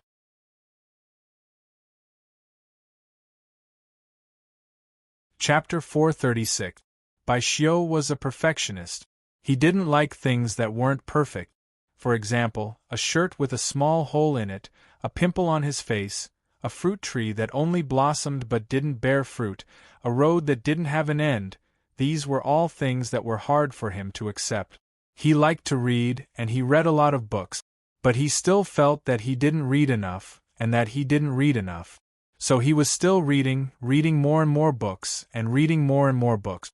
On his way back, he encountered two people fighting, and because of a black-robed man, he had a piece of his flesh cut off. This was very imperfect for him. He needed perfection, and he needed to make his heart feel smooth and his thoughts clear. So, he decided to kill the black-robed man. Bai Xiu held the long sword in his hand, and walked towards the black-robed man step by step. He looked very relaxed, as if he was going to kill a chicken or a rabbit. With a leap, he floated up into the air. The long sword in his hand was raised high above his head, and he slashed at the black-robed man's head. Whoosh! The soft sword was infused with qi, and the sword let out a sound like a dragon's roar. The long sword swung, and its momentum was majestic. The black-robed man didn't dare to take it head-on. His black robe shook, and a poisonous white smoke sprayed out to conceal himself. At the same time, he retreated. Bai Xiu held his breath, and his body changed directions in the air, avoiding the attack of the white smoke. Like a rock spreading its wings, he chased after the black-robed man at an even faster speed. Still holding the long sword high, he slashed at the black-robed man's head again.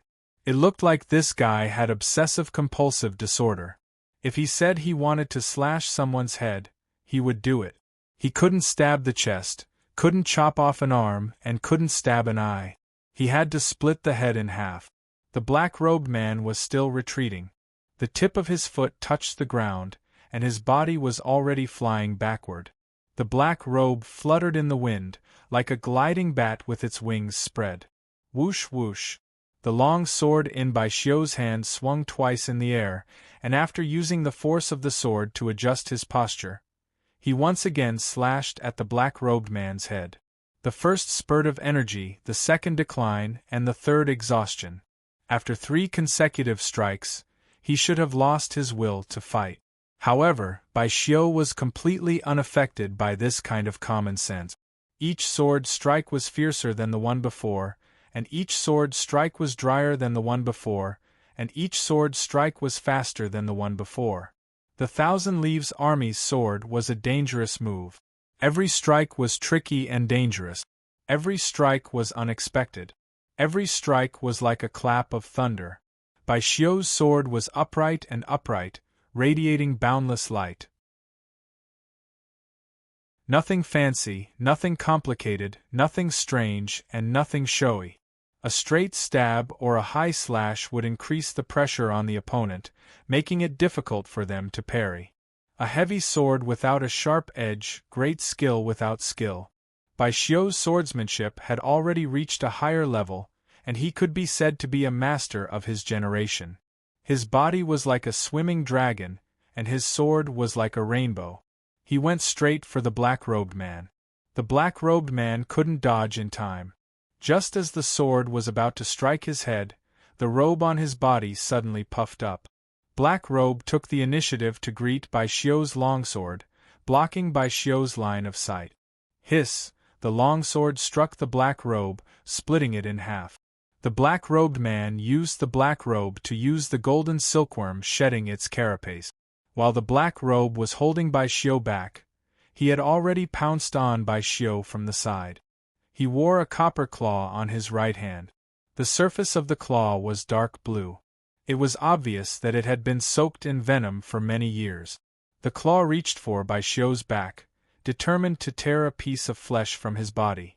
Bai Xiu had just split open the Black Robe. He was at the moment when he had used up all his strength. Whether it was changing his move or turning around, it was extremely difficult. Bai Xiu did not change his move. He still maintained the posture of holding the sword with both hands and slashing down. The black-robed man's speed increased.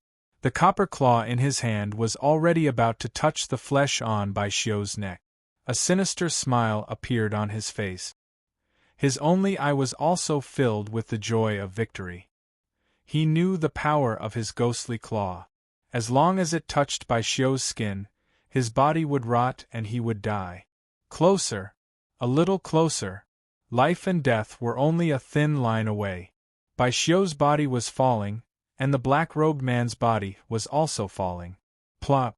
Bai Xiu and the black-robed man landed on the snowy ground at the same time. Their shoes made crunching sounds as they stepped on the deep snow. Bai Xiu maintained the posture of holding the sword, his back facing the black-robed man. The black-robed man stood behind Bai Xiu, pain and confusion in his eyes. How could this be? How could this be? He had clearly won. The ghostly claw in his hand was about to tear off a piece of flesh from his neck. As long as his ghostly claw touched his body, he would be able to tear off a piece of flesh from his neck. Then, that piece of flesh would rapidly rot. His flesh, meridians, bones, hair, his entire body would rot into a puddle of mud. Swish! Bai Xiu pulled out the longsword in his hand. He held a longsword in his right hand. He used that sword to split open the black-robed man's black robe.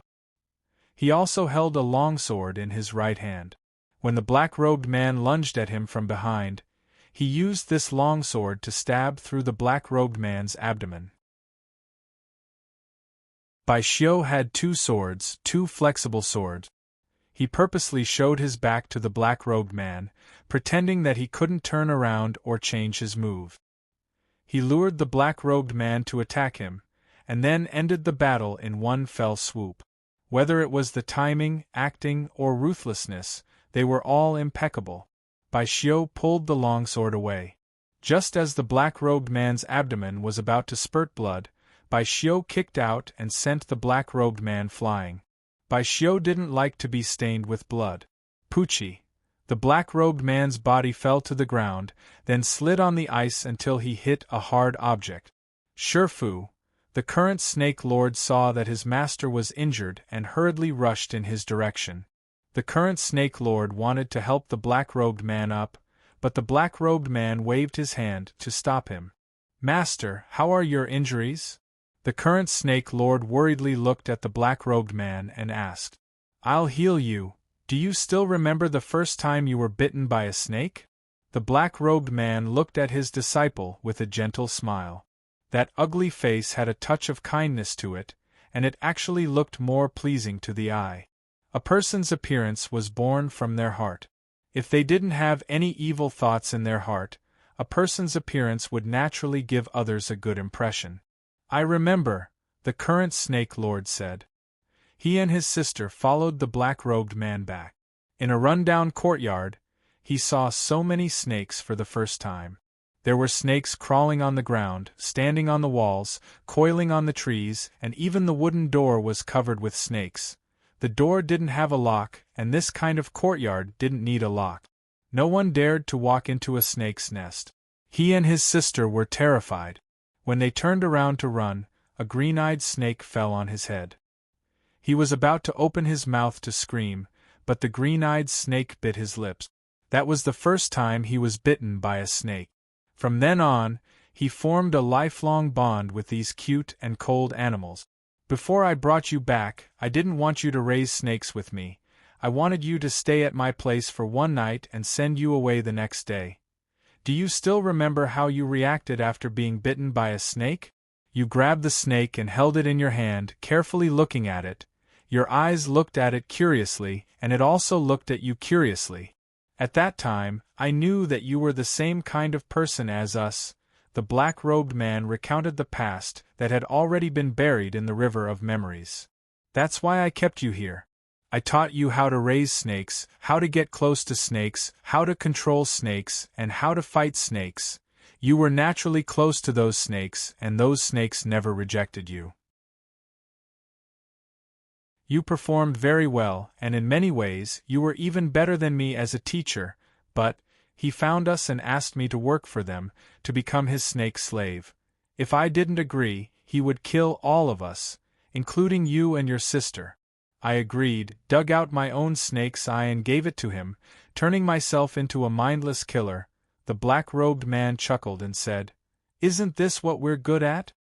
These years, I've killed many people and done many evil deeds. I'm tired and annoyed. When will it end? If I kill one, there will be another. If I kill one day, there will be another. As long as I don't die, I will continue to kill, continue to commit evil deeds. Most importantly, I don't know who I will kill next, good or bad, men or women, even the elderly and children. I don't know them, and they don't know me. I've killed so many that I've become numb. Teacher, who is it? Who are they? Who are you, a snake slave? Who came to find you?" "They also didn't come to find you?" The black-robed man spoke with a sorrowful voice. "This is the nightmare of us snake lords, a punishment. We have harmed many people, so there will be even more vicious people to punish us. They used your and your sister's lives to force me to work for them, then when you grew up, they used your sister's life to force you to work for them. As long as our snake lord bloodline continues, they will have generations after generations of snake slaves to work for them. We can't resist, we will become their puppets for generations, teacher."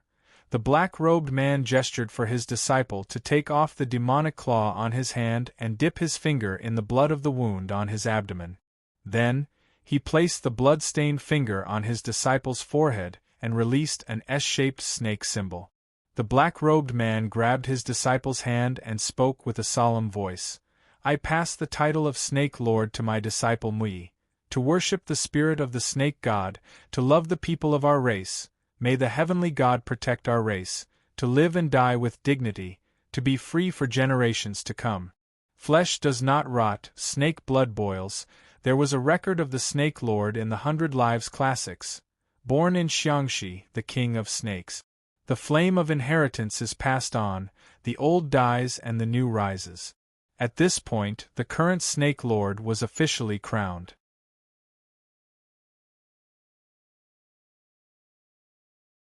Chapter 437. The sky was getting darker and the wind was getting colder and colder. Even the snow that had stopped falling started to flutter again. Fang Yen had never hated winter in Yanjing so much. The car was stuck in the pit. Fang Yen could only run on his feet. The soles of his shoes were already worn out. Only the uppers tied to his ankles were a burden. He had already torn off the 2 rags. Fang Yen stepped on the ice with his bare feet. His bare feet collided with the surface of the ice, making a pa-pa-pa sound. His head was forward and his upper body was slightly bent, maintaining a high-speed charging posture. His face was stiff from the cold wind. His eyes were squinted from the snow. He was burning with anxiety, but his face was cold and calm. This was the most dangerous moment. This was the most important moment. The more dangerous and important it was, the more he couldn't make a single mistake. He ran too fast, like a ghost in the wilderness. Screech! Fang Yan's body came to an abrupt stop. Because he was running too fast, his feet spun a circle on the spot to keep his body straight. In front of him stood a man in black with a black mask. "I'm assassin," the man in black said. Fang Yan didn't say anything and rushed toward the man in black. No one could stop him, be it the Fist King or assassin, Yama or God. He had to save his father. He had to save his father. Unless his father died. Unless he died. The flame was passed on. The old died and the new was established. In other words, only when the old Snake King died would a new Snake King be born. The current Snake King naturally understood this. It was because his master had disappeared for many years that the outside world thought he was dead. That was why he was called Snake King. Of course, it was just a coronation among the people. He didn't get the blessing of the previous Snake King. Now, the black-robed man was dipped in God's blood, drew a snake talisman, and personally passed the position of Snake King to his disciple. This ceremony was simple and important. Master, the current Snake King, the only Snake King, grabbed his master's hand and shouted in a sorrowful voice, "You'll be fine. Nothing will happen to you. When you were not here, I also learned some medical skills and some voodoo. I can help you heal. You won't die. I can't let you die." He took out a bunch of medicine bottles from his pocket, uncorked them, and poured all the red and white powders onto the wound on his master's abdomen. His black clothes had long since been dyed a brownish red. Blood was flowing out of the wound. The Snake Lord waved his hand and said, "I won't die, I just want to put an end to it. Some things should have been settled many years ago. But at that time, I was still afraid, so I couldn't go that far. Master, you don't need to do anything. Whatever you want to do, I will do it for you. You just need to live a safe and peaceful life," the current Snake Lord said anxiously, like a drowning man grabbing onto the last piece of wood that could save his life. For the black-robed man, the current Snake Lord and his sister were his only family in this world. He had no love, no marriage, and didn't know what Taoism was. He had never experienced being waited for. The only people who had waited for him were the two little ones he picked up from the outside. So, when those people used their lives to threaten him, he dug out his own snake eye and gave it to them, using his life's worth to trade with them. He didn't have a family, but he longed for one. He didn't understand emotions, but he gave them his most sincere feelings. For the current Snake Lord, wasn't it the same?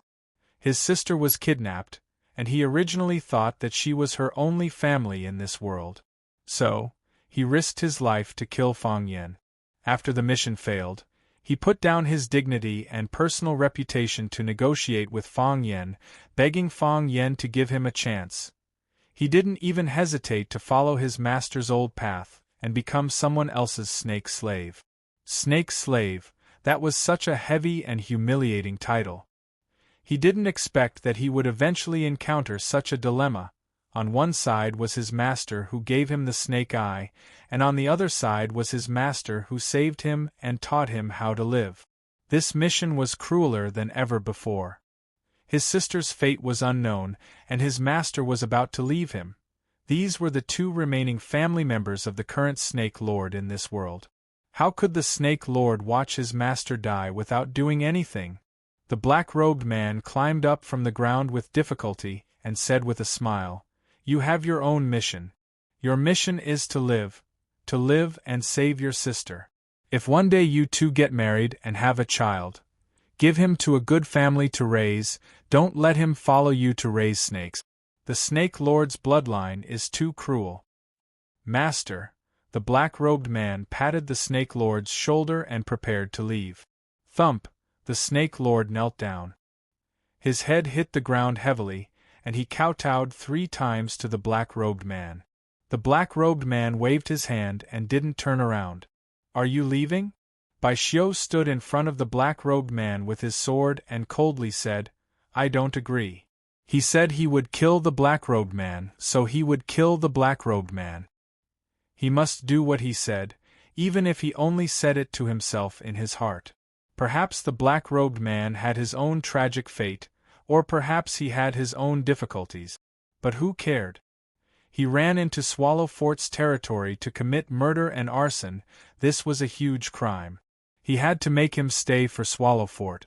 Anyone from Swallow Fort who saw him must think of a way to make him stay. The black-robed man had his own family to protect, while Bai Xiu had his own standpoint to uphold. One in black and one in white, one in the dark and one in the light, they were natural enemies. The black-robed man stopped, looked at the undisguised killing intent in Bai Xiu's eyes, and said softly, "I'm already a dying man, if you let me go, perhaps it'll be good for everyone. I'll fulfill a wish, and you'll get rid of a problem. For you, a crisis will be averted. For Fang Yen, one less opponent. First of all, your wish is not my wish.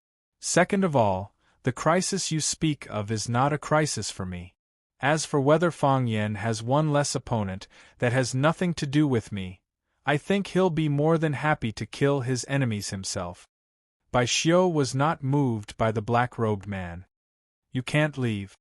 He was a gentle person on the outside, but stubborn on the inside. Once he made up his mind, he would not change it. Except for the one standing in front of him was his mister. His mister. The black-robed man showed a regretful expression, saying, "Why do you think you can definitely make me stay?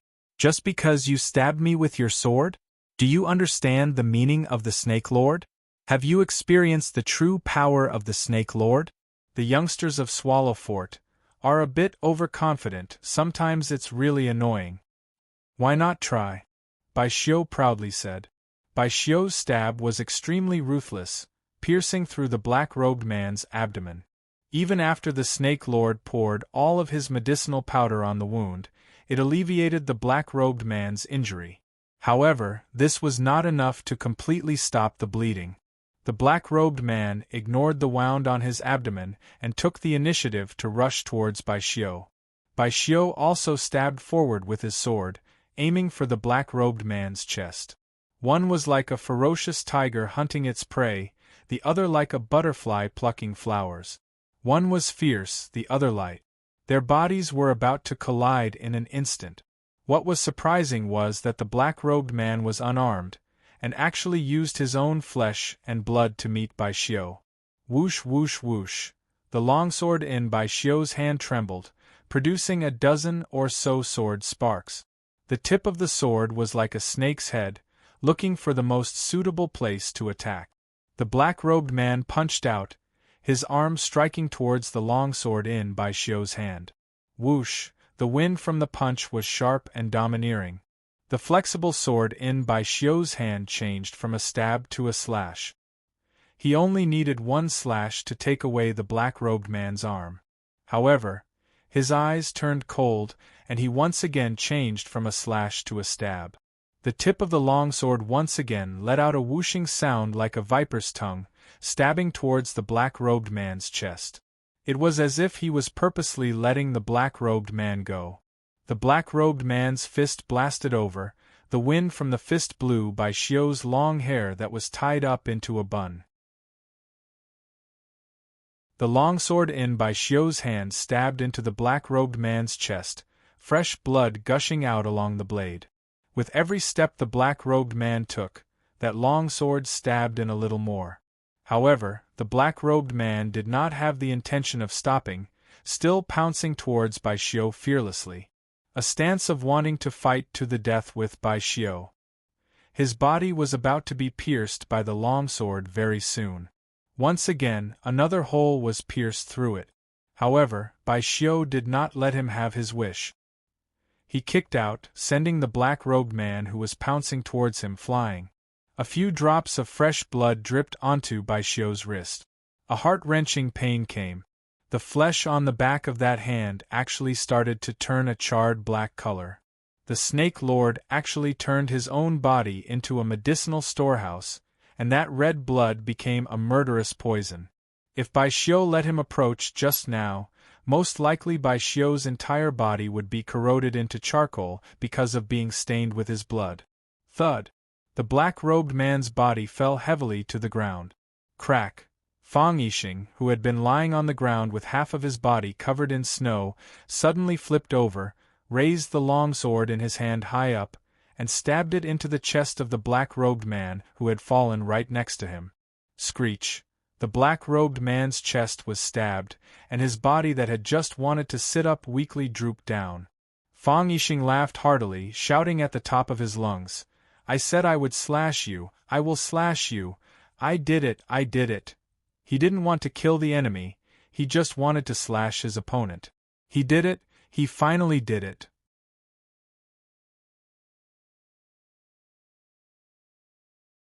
Chapter 438. Hua Xia's proverb says, "The spear is the king of all weapons, the sword is the king of all weapons, and the rod is the leader of all weapons." The old drunkard was cleaning his spear. It was a silver spear, made of refined steel. The tip of the spear reflected a cold light.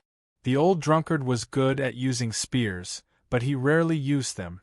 The spear was heavy and slender. The spear's momentum was mighty and domineering. Once the momentum of the spear was connected, it would become an impenetrable spear formation.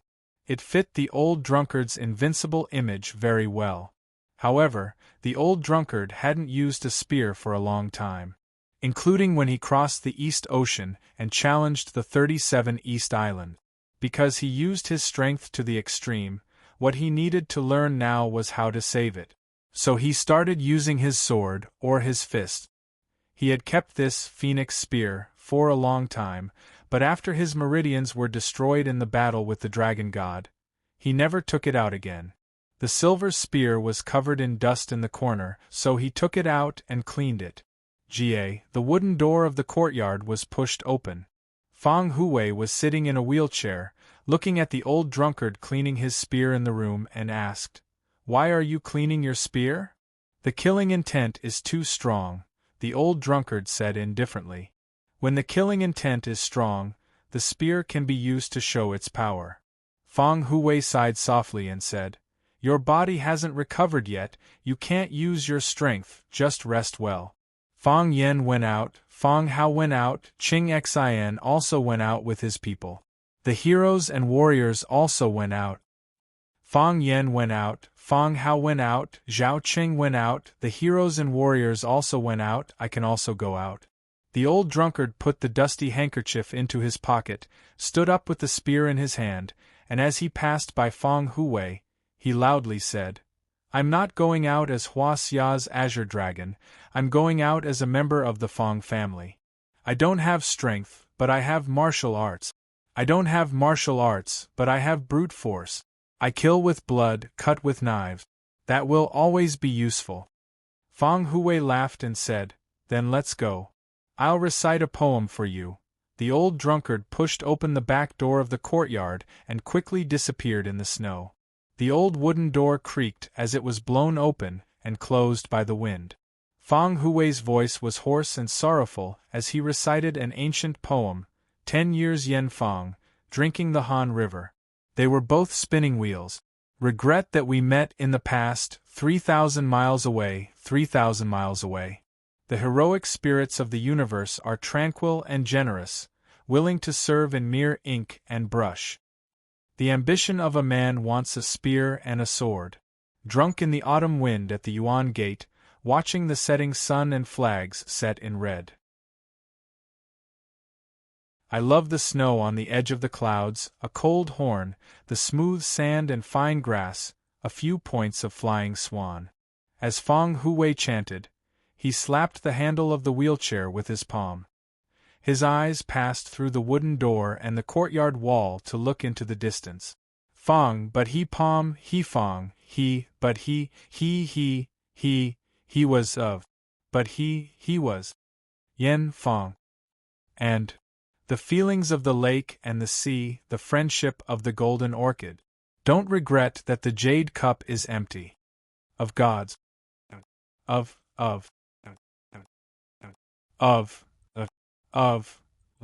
Protect the return of the Fang family's children. Heavenly gods and great immortals, ancestors of the Fang clan, please ensure the return of the Fang clan's youngest daughter. Protect the return of the Fang family's children. Heavenly gods and great immortals, ancestors of the Fang clan, please ensure the return of the Fang clan's youngest daughter. Protect the return of the Fang family's children." Again and again, again and again. Like an old crow cawing, like a cuckoo crying blood. As expected of an assassin. He was very fast. It was so fast that it was unbelievable. The only flaw was that this idiot had chosen the black invisibility cloak for the sake of showing off. Did he not know that on the vast expanse of white snow, black was the most conspicuous color? Fang Yen felt very strange.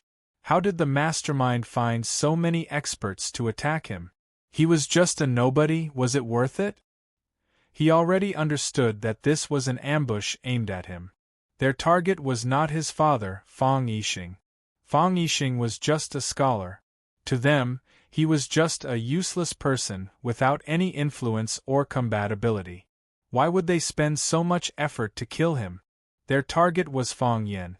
They wanted to harm Fang Yixing to lure Fang Yen out, to summon him out of Swallow Dock, and then carry out a killing spree.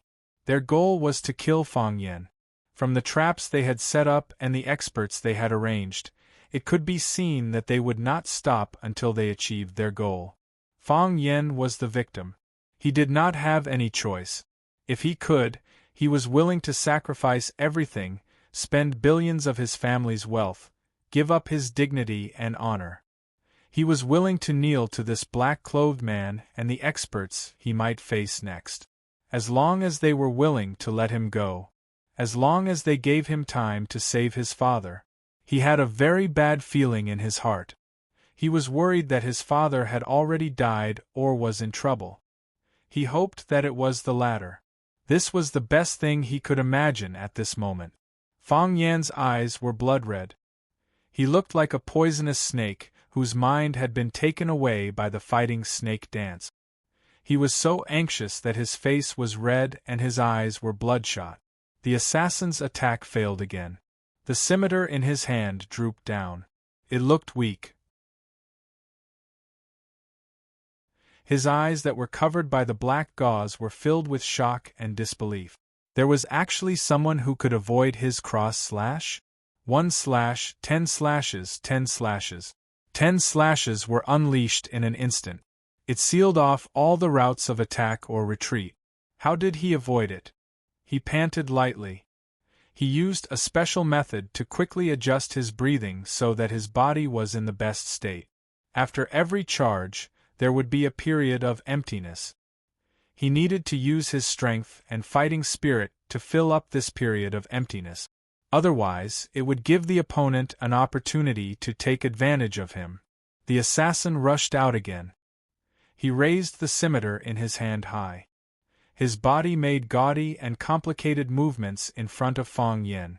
Fang Yan's body rushed forward, straight into the saber array created by his dozens of slashes. When Fang Yen retreated again, the scimitar was in Fang Yan's hand. The saber was not stained with blood. It was as if it had never been used. A thin red line appeared on the assassin's neck. The thin line became thicker and thicker. Then blood spurted out. The assassin's eyes widened. Even now, he still did not understand what had happened. What he did not know was that no matter how fast he was, he had to stop in Fang Yan's Tai Chi domain. The disguise he made could not deceive Fang Yan's heart of Tai Chi whether he took the X line or the S line. Fang Yan only needed to find the line between him and himself. Snatch the saber. Kill. Just in an instant, Fang Yen threw the scimitar in his hand to the ground. Then he rushed forward again. Fang Yixing would not sympathize with the black-robed man. For him, the black-robed man was his biggest enemy at the moment. Whether it was kidnapping Zhou Fan and poisoning him, or intercepting and killing him on the way, he had countless reasons to kill him. A good person? What kind of good person would use such a vicious trick on an old and young family? Fang Yixing was the head of the family. He had the responsibility and obligation to ensure the safety of his family and protect his loved ones from harm. Even if he was not strong enough, he would not abandon such a responsibility. However, Fang Yixing knew that he was not strong enough. He knew that he had no chance of winning against the black-robed man. Therefore, he tied the long saber to his arm and fused himself with the long saber. He would fight the black-robed man to the death. He was willing to give up his life. All he wanted was to slash the black-robed man with his saber. In that case, if Fang Yen encountered him, it would not be so difficult. He was afraid that the black-robed man would hurt his son. It was a very stupid, very barbaric, and very helpless way of giving up. Because, for a cultured person like Fang Yixing, this was the only thing he could do. However, he had never been able to do it. After he was sent flying by the black-robed man, he fainted for a long time. More than half of his body was covered in snow. The ice and snow on the ground froze his limbs, creating a natural bed of ice for him. Only when his head was about to be sealed by the ice and snow did he suddenly wake up. His body was weak and powerless. Even opening his eyes was a very difficult thing to do. He heard the black-robed man's voice. He also heard Bai Xiu's voice. Bai Xiu was the most outstanding young man in Swallow Fort. Of course, this evaluation had to be added. After his son's heart of Tai Chi broke through again, he became a young man who could compete with Bai Xiu. Yi Wen of the Yi family was also an outstanding young man. She was even known as the #1 person in the younger generation of the inner Jianghu. Unfortunately, she was a woman. This was such a pity for the Yi family. Fang Yixing knew very little about Bai Xiu. The two of them could only be considered acquaintances. He knew that Bai Xiu was outstanding and proud, but he did not know what kind of person Bai Xiu was. But he knew that Fang Yan did not like Bai Xiu, because Bai Xiu had stolen the girl he liked the most. Fang Yixing did not move. He did not move at all. He was waiting for his strength to recover, waiting for the opportunity to slash. When the black-robed man was kicked away by Bai Xiu again, when the black-robed man happened to be lying next to Fang Yixing, his opportunity came. He flipped over and stabbed out with the blade he had dreamed of. He felt that he was complete. Shifu! Snake Sovereign shouted anxiously. The current Snake Sovereign had a smile of relief on his face, but he could no longer speak. Blood gushed out from his chest, drenching almost half of his body. He clenched one hand into a fist, and the energy in his body surged toward his head. Bang! Countless white dots flew out of the countless holes on his face. These dots were like silkworm chrysalises that stuck to Fang Yixing's face and body. They began to wriggle and quickly burrow into Fang Yixing's body. These were the ghost's sorrow chrysalises that fed on human flesh, blood, and bones. The real Snake Sovereign was a vicious and venomous snake.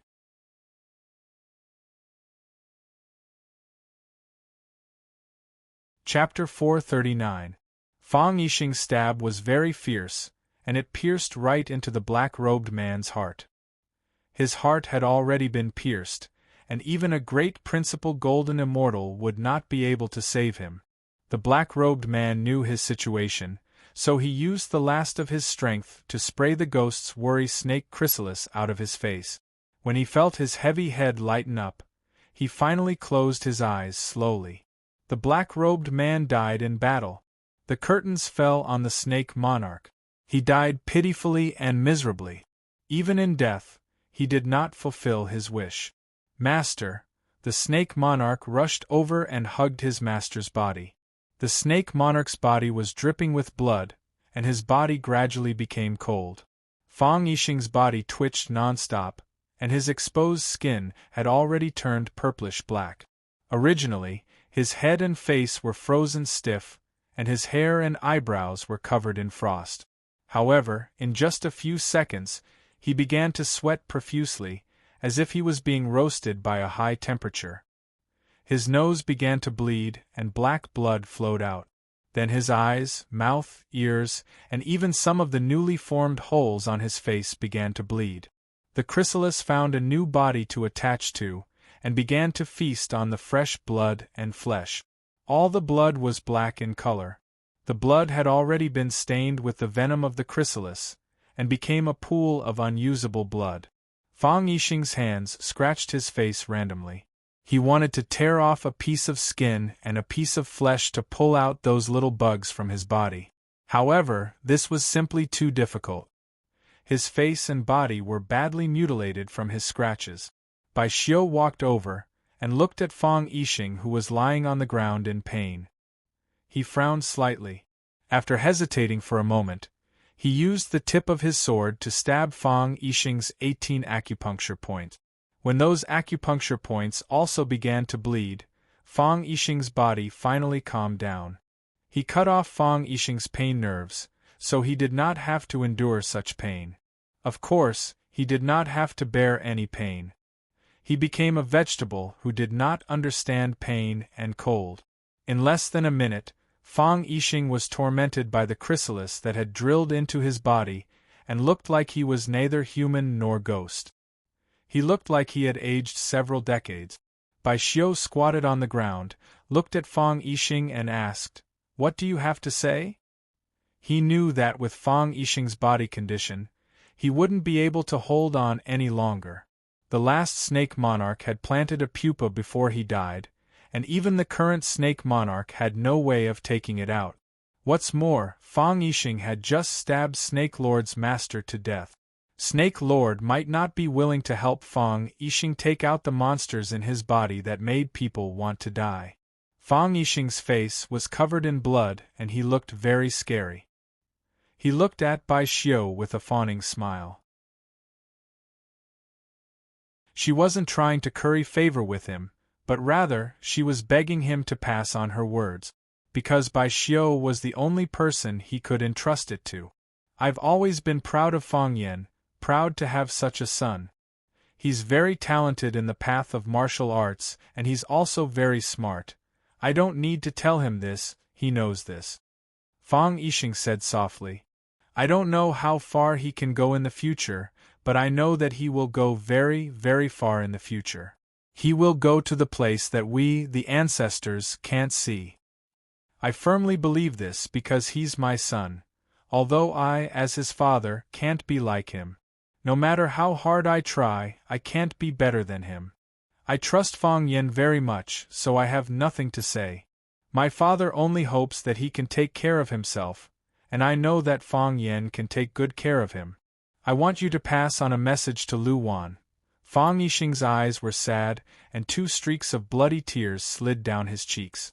He said with a sad and regretful voice, I can't tell her face to face, and I can't say it in front of her. I love her. I've never said this before, and I won't have the chance to say it in the future. If I don't say it now, I may never be able to say it to her in this lifetime. I, Fang Yixing, have been mediocre all my life, and I may not have the chance to enter the ancestral hall of the Fang family after I die. If I have the chance to enter, write on my plaque that I'm the husband of a good woman and the father of a good son. Fang Yixing reached out to grab Bai Xiu's hand and begged, Bring it back for me. I will bring it back, Bai Xiu nodded and said. Thank you, Fang Yixing said in a weak voice. His hand fell down and he closed his eyes unwillingly. Fang Yixing of Swallow Dock died in battle. Fang Yan finally arrived. He saw his grandfather's disciple, Wang Dong, and his father, Fang Yixing. He saw 2 corpses. Fang Yan's hair was disheveled, and his clothes were torn. He ran over barefooted. His eyes were full of murderous intent, and he looked like a mountain ghost or a savage man. He knelt in front of Fang Yixing, and didn't dare to touch his body. There was no sadness or joy on his face, as if he had become an idiot. Yes, Fang Yan had indeed become an idiot.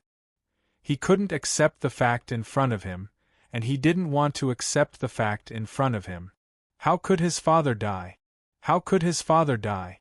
Fang Yan, get up and practice. Dad, it's only 6 o'clock, the sun isn't even up. The ancients dance at the sound of the rooster, and the rooster has crowed 3 times. Get up quickly, and don't be lazy. A father was strict because he couldn't do it himself, so he hoped that his son could do it. He put all his hopes and efforts on Fang Yan. This was also the reason why Fang Yan had a grudge against him, and the relationship between father and son had never been so close. Fang Yan had a good relationship with his mother, Lu Wan, but he lacked friendly communication with his father, Fang Yixing. Fang Yixing liked to scold his son with a straight face, but Fang Yan didn't fall for it at all. He felt that his son was stubborn and inflexible. Conflicts between the two often broke out. Fang Yen, there are 3 mistakes in the rules for a disciple that you wrote down from memory today. Go and copy it 30 times. Are you going to copy the mistakes 30 times? Yes, copy the whole thing 30 times. Dad, don't disobey. Because he liked ancient literature, he hoped that his son could also like ancient literature. He taught him how to write with a brush, and taught him how to leave blank and how thick the ink should be. He hoped that his son would be well versed in both literature and martial arts. He hoped that his son would become a dragon among men. He hoped that his son would be the most outstanding son in the world. Therefore, when his son made a mistake, or when his son wrote a wrong poem or sentence, he punished his son very severely. Fang Yen, I want to discuss something with you, Dad, you say. Your grandfather and the Yi family have discussed it, and they want you to compete with the girl from the Yi family. Dad, why should I compete with the woman from the Yi family? She doesn't like me, and I don't like her. She's cold and always has a straight face, as if everyone owes her $200. It's an exchange competition to deepen the relationship between the two families. Friendship comes first, competition comes second. You just need to go on stage and do a perfunctory job, don't think too much. Okay then. I'll just have a casual competition with her. Fang Yen, I want to discuss something with you, Dad, you say. Your grandfather and the Yi family have discussed it, and they want you to compete with the girl from the Yi family again. Compete again? Didn't we just compete last year? No, I won't compete with her. She hit my eyes until they were swollen, and I didn't have the face to go out for more than a month. It's because you lost last year's competition, and your grandfather isn't convinced, so he wants you to compete with her again. Your grandfather is old, and his health isn't good. Why don't we just accommodate him? It hasn't been easy for the old man to live his life. Isn't he just fighting for his pride now? Dad, I'm afraid I can't beat her. That woman is too powerful. Her Yi family's fist is already at the 3rd rank. That won't happen. You are our Fang family's most talented Taiji successor. Even underestimate says that you are a martial arts genius. Your grandfather has pinned all his hopes on you, and I also believe that you can do it. What if I lose again? Impossible. What? Fang Yen is sick? Shoo, lower your voice. Our son has just fallen asleep. Just now his fever reached 39. 6. Tell me, what kind of lousy training method are you thinking of? What kind of method is not good? But you want him to take off his clothes and run along the shore of Shihizi, and use the snow to wipe his body. How low is the temperature today? How can the child not get sick on such a cold day? That's because his physique is too weak. If his physique is strong enough, would this bit of cold wind be enough to make him catch a cold? That won't do, our Fang family doesn't have such a weak bone. When he recovers, we have to double the difficulty of the training. Don't you dare. The child is already so sick, and you're still thinking of how to torture him.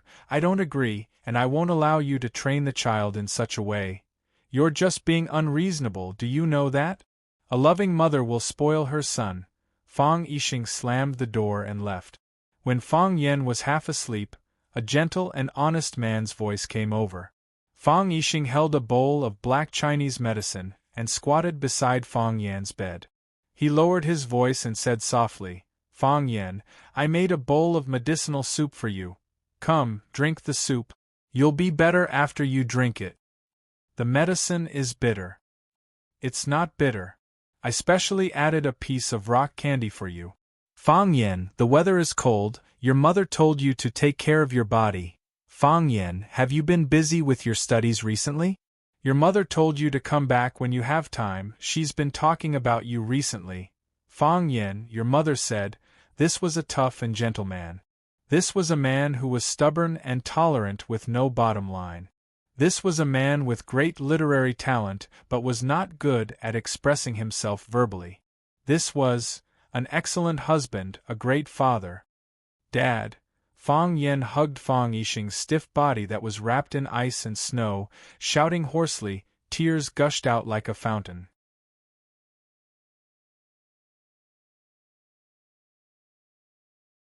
Chapter 440.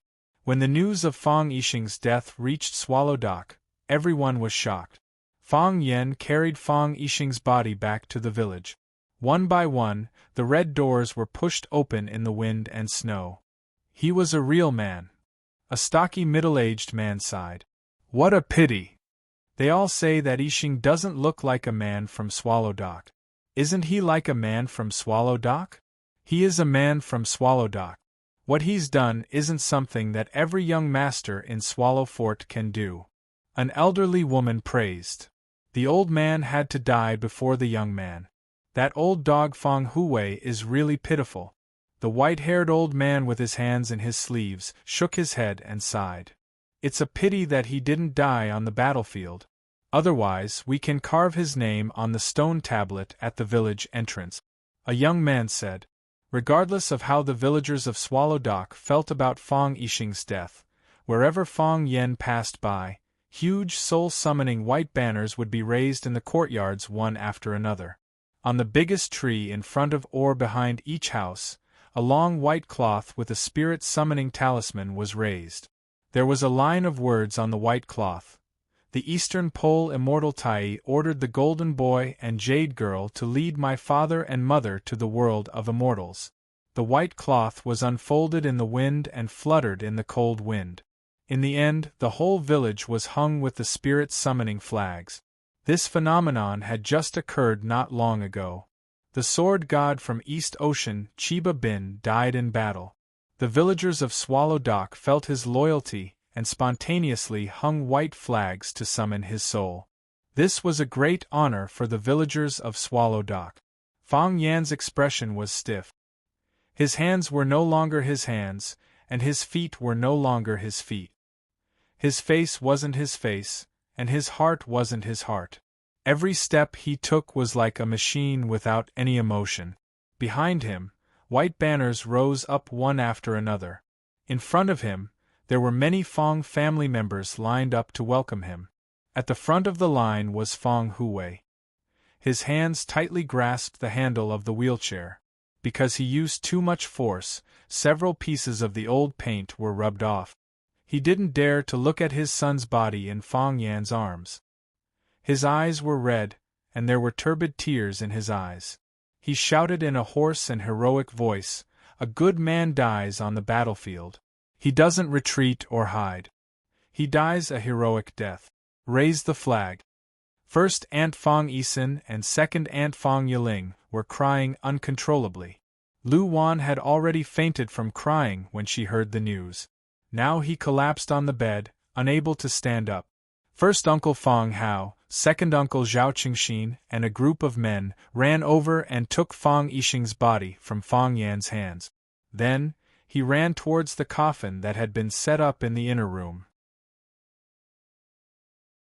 According to the rules of Swallow Dock, the deceased had to be revered by their loved ones for 3 days before being buried. Fang Yen seemed to have lost his soul.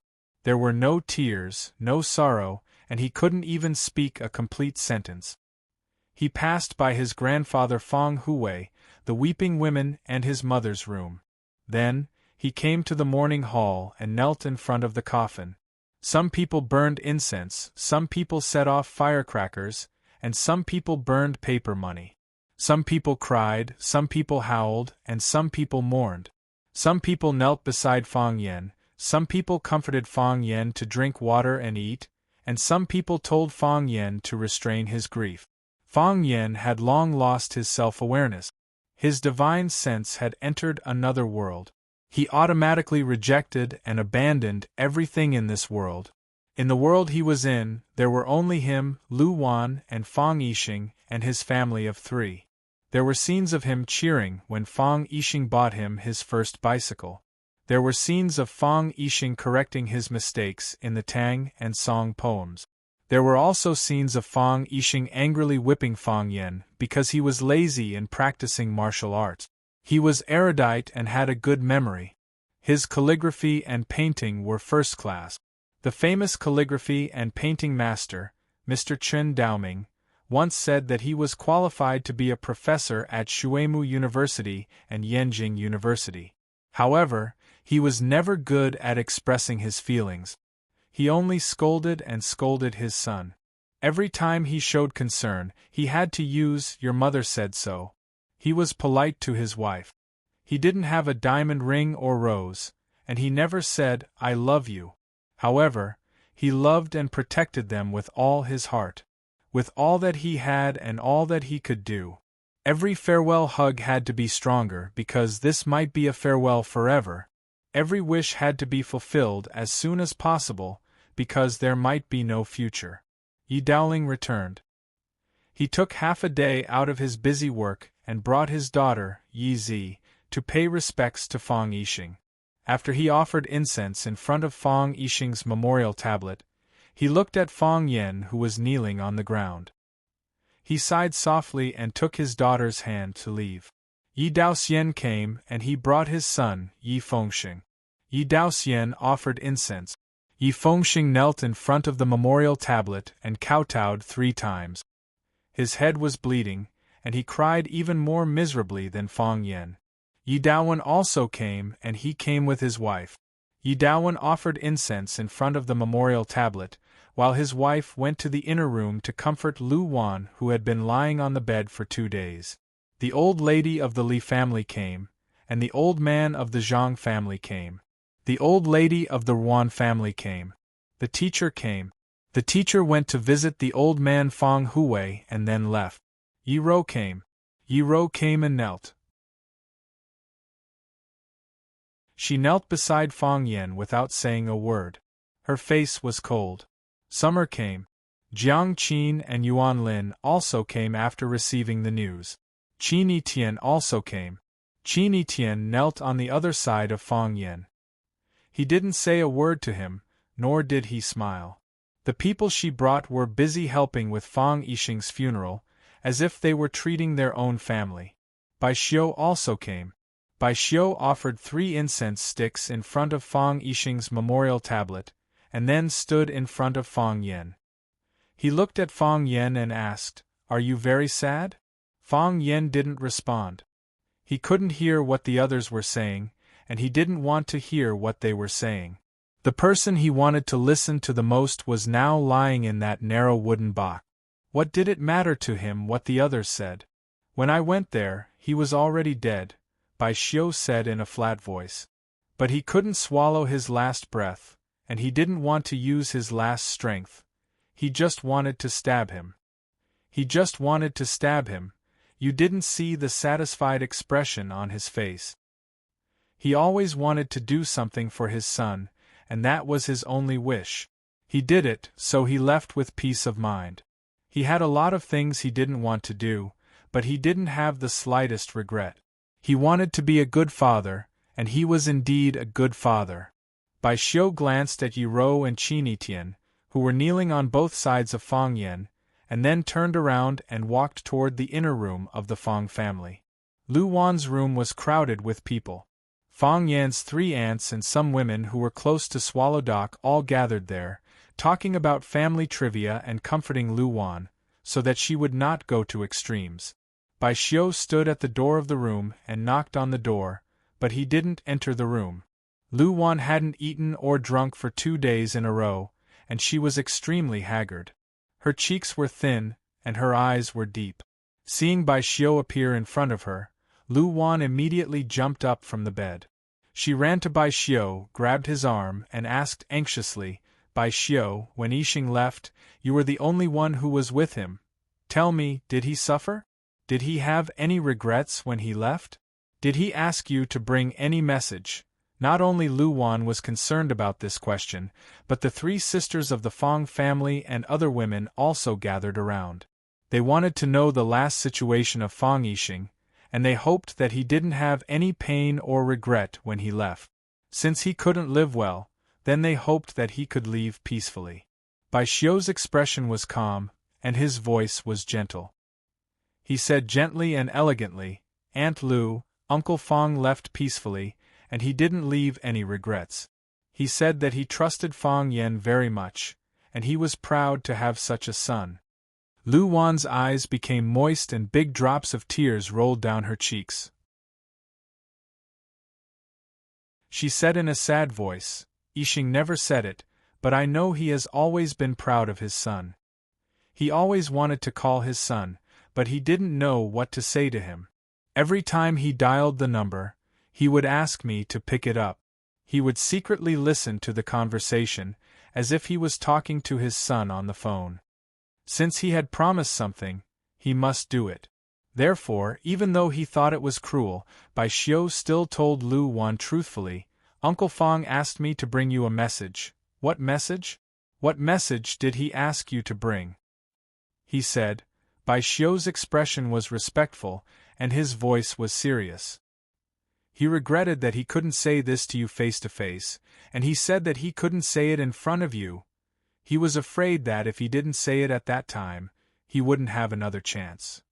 Bai Xiu looked at Lu Wan and said softly, "He said he loved you." Wah! Lu Wan burst into tears, and she cried until she fainted. After the coffin was stopped for 3 days, Fang Yixing would be buried. Fang Yen wore mourning clothes and walked at the front of the farewell procession with a mourning stick in his hand. Fang Yingying, Fang Haohan, Yi Fengxing, Li Xiaotian, and a group of friends who hadn't left Swallow Dock followed closely behind, carrying the banner. According to the tradition, girls like Yi Rou and Qin Yitian only needed to wear a short mourning ceremony. But the two insisted on wearing the same mourning ceremony as Fang Yen, which made the old man in charge of the funeral in the village feel awkward for a long time. He discussed it with the old man Fang Huwei for a long time before he agreed. When Fang Yen dropped the first handful of dust, the men who had been waiting at the side shoveled the soil into the grave. Wang Dong's grave was dug behind Fang Yixing, and the two brothers were together in life and death. Soon, the deep pit was filled, and the coffin was covered. From then on, they were separated by life and death. The old man in the village sprinkled the spiritual water with a willow branch, and shouted in a long sad tone, "Homeward bound, homeward bound, homeward bound."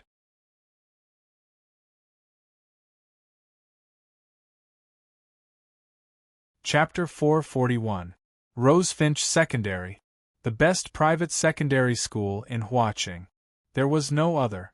The 10th of September was a joyous day for the new students. One by one, the lucky students who received the admission notice from Rosefinch Secondary arrived at the school gate accompanied by their parents and family members. They looked at the bright golden words Rosefinch Secondary hanging above the school gate with admiration and joy. After years of hard work, they finally entered the famous school that they dreamed of. Their hearts ached, but they wouldn't cry tears of joy again, because they had already done this before. Even the parents of the students couldn't help but stop their hurried footsteps and stand beside their son or daughter. They couldn't help but sigh proudly. It's not easy to enter Rosefinch High School. All the students knew that being able to enter Rosefinch High School was equivalent to having one foot in the door of a university. As for the other foot, it was just a matter of deciding which famous school to enter. Rosefinch Secondary had the most powerful teachers, the most advanced facilities, and the most open and free learning atmosphere. Here, no teachers would force you to learn anything. They would only guide you to take the initiative to be interested in a certain field. You could write poems or draw. You could practice calligraphy. You could be proficient in a foreign language. You could study history or chess. You could do whatever you wanted to do and unleash your passion for learning. Because you would find that when you do the things you like, you would need a lot of knowledge and preparation. The deeper your love, the more thorough your research, the more you would feel weak and insignificant. You would be like a hungry monster that opened its huge mouth, hoping to swallow all the knowledge into its stomach. The new principal of Rosefinch High School once said this in the media. Every student is a treasure house, and the teacher is the key to this treasure house. If the teacher treated himself as a treasure house and the students as a warehouse to transfer their wealth, then the wealth in the warehouse would become less and less. In the end, the warehouse would become unsightly and pitiful. Senior brothers and sisters in white shirts, blue uniforms, and black ties were busily making their way through the crowd, attentively guiding the new juniors to go through various procedures and introducing some related facilities and club information of the school. Our school has a literature club. The famous writer Liu Xiaofan is the honorary president of our literature club. The current president is the youth best-selling author Luo Yi. The standard of our school's Go Club is quite high. This year, we represented Huaqing in the International Youth Go Tournament in Japan and won the first prize for both the individual and the team. Oh, this is already the second year that we've won a Grand Slam. The Tea Ceremony Club was established by Senior Qin Etienne. Do you know Senior Qin Etienne? Back then, he was a legendary figure in our flower city. What? You guys know Senior Sister Etienne? Anyway, if you like the tea ceremony, you can go and sign up. Let's not talk about other things. The beauties in the tea ceremony society are the most elegant. A man in a black robe stood at the gate of Rosefinch Secondary. He looked at the ancient gate of Rosefinch Secondary in silence. His eyes were clear and pure. It was easy for people to have a good impression of him. But when you looked into his eyes, you would find that the pool was deep and boundless. If you were not careful, you would fall into it and be unable to get out. His chin was clean-shaven. There was only a light green stubble left. His body stood perfectly straight, like a spear that would never bend, like a pine tree that could support the heavens and the earth. This was a very contradictory personality. He had the demeanor of a young man, but he also had the experience of an adult. These two characteristics fused together to form his unique charm. "Hey!" a clear voice called out from behind him. The man in the robe turned around and saw a beautiful girl talking to him. The girl was wearing a set of white sportswear, a pair of white canvas shoes, and a red cap on her head. Her face was rosy, and there were fine beads of sweat on her forehead. She exuded a youthful aura. There was a Hello Kitty suitcase beside her feet. She should be one of the new students who came to Rosefinch Secondary today. "Are you talking to me?" The man in the robe looked around and doubtfully asked. "If I'm not talking to you, who else could it be?" The girl giggled. "There's no one else in front of me. Are you talking to a ghost?" "What's the matter?" The man in the robe silently laughed and asked. "You're so strange," the girl said. "I've been staring at you. You've been staring at the gate of this school. You've been standing here for a while now, not saying a word, not moving at all. What are you thinking about?" "I was also standing here 3 years ago," the man in the robe said. He was also standing here 3 years ago. At the time, he was in a good mood and felt refreshed. Being bullied by a violent woman was already a big deal. 3 years later, things are still the same, but people have changed. 3 years ago? Ah, you're also a student of Rosefinch Secondary? Then you're my senior. Senior, which university are you studying at right now? I heard that Rosefinch High's university entrance exam results have been quite good these past few years. There was even a class that was 100% accepted into a famous school, shocking the entire education world at the time. The man in the robe lightly shook his head and spoke with a nostalgic tone. "I'm not a student, not a student? I'm a teacher at Rosefinch High," the man in the robe said. "Ah!" The girl opened her eyes wide and said, "No way? You're a teacher? How come I can't tell at all?" The girl was thinking that it would be lucky to have such a handsome teacher at school. The man in the robe chuckled and said nothing. "I'm Suki. Then you, what's your name?" The man didn't answer her question and said, "Goodbye." Saying so, the man walked towards the gate of Rosefinch Secondary. "How annoying," the girl stomped her foot in annoyance and said, "You still haven't told me your name." The old man in the robe didn't hear her complaint because his figure was already far away.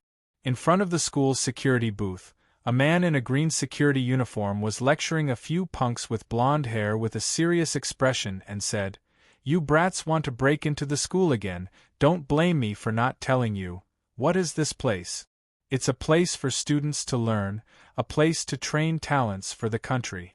You don't study properly, you don't find a good job outside, instead you want to run into the school all day to harm the girls inside. How can you do that?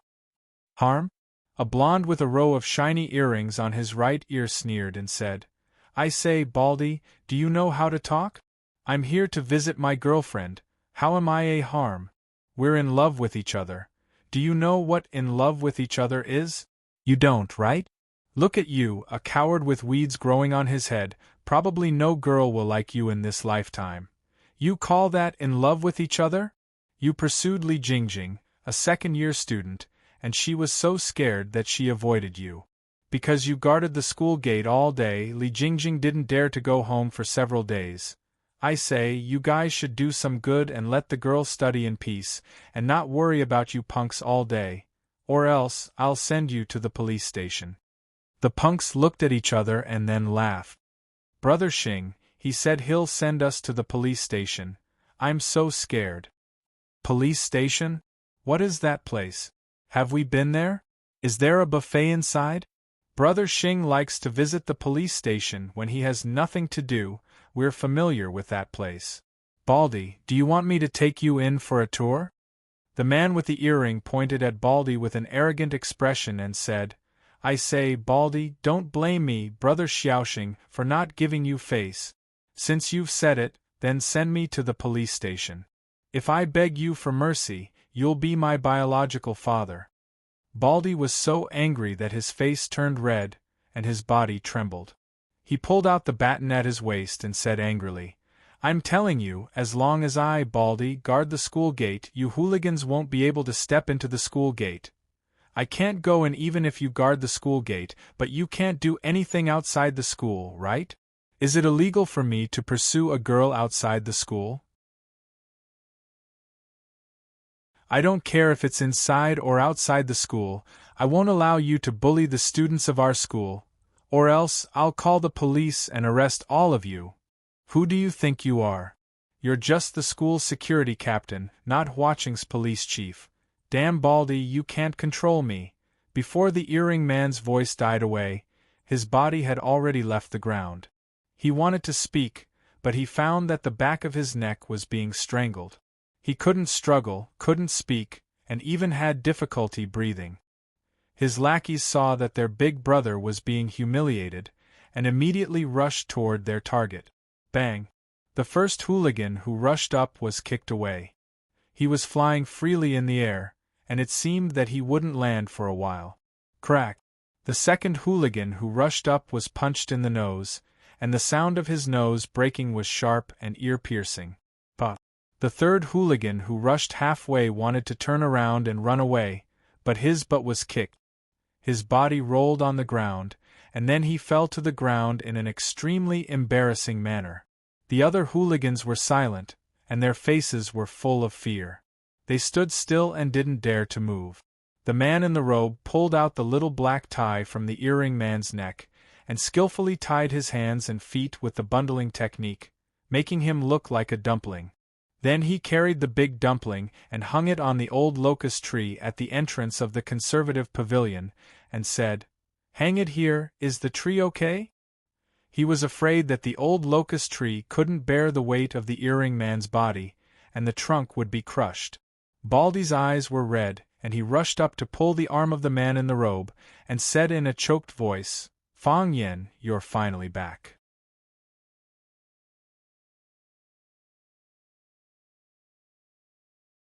Chapter 442. The guy you hung on the tree is called Li Xiaoxing. He's a famous gangster in this area. He's always around the school. Recently, he's been pursuing a girl called Li Jingjing. That girl is very afraid of him. She's too scared to go out. Baldy didn't know where he learned this bad habit of grabbing someone's sleeve and not letting go. It was as if he was afraid that Fang Yen would disappear again if he let go. With me, Baldy, there's no way he can enter our school. But it's not good for them to keep guarding outside the school. I can take care of the school, but who can take care of the things outside the school? Call the police. It's useless. That guy is a habitual offender. He's been in and out of the police station several times. He didn't do anything serious. The police can't do anything to him. A red light flashed in Fong Yan's eyes, but he didn't respond to Baldy's question. Principal's office. Zhong Dei placed a cup of hot tea in front of Fong Yan. He then sat on the sofa opposite him and looked at him seriously. After a long silence, he said with a sigh, "Fong Yan, it's been 3 years. We've been waiting for you for 3 years. You're finally back." Fong Yixing died in battle. Fong Yan stayed in Swallow Dock to mourn for 3 years. 3 years had changed too many people, and too many things had happened. The old principal of Rosefinch Secondary, Zhang Xiaofeng, retired. Before he retired, he invited the former principal of Ivy League School, Zhong Dei, to be the new principal of Rosefinch according to the agreement he made with Fong Yan. Zhong Dei was indeed a famous madman principal in Huaqing's education circle.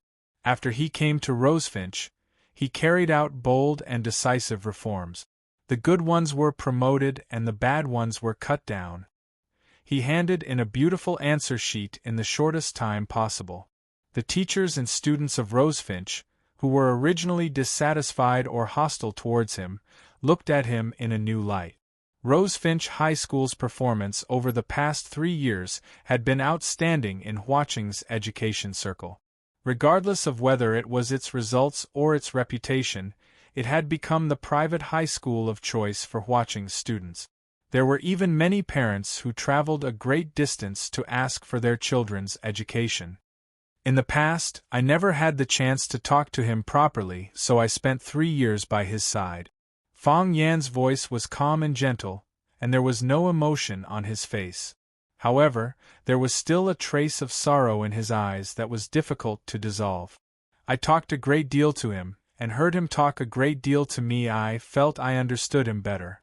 She wanted to know what kind of person he was.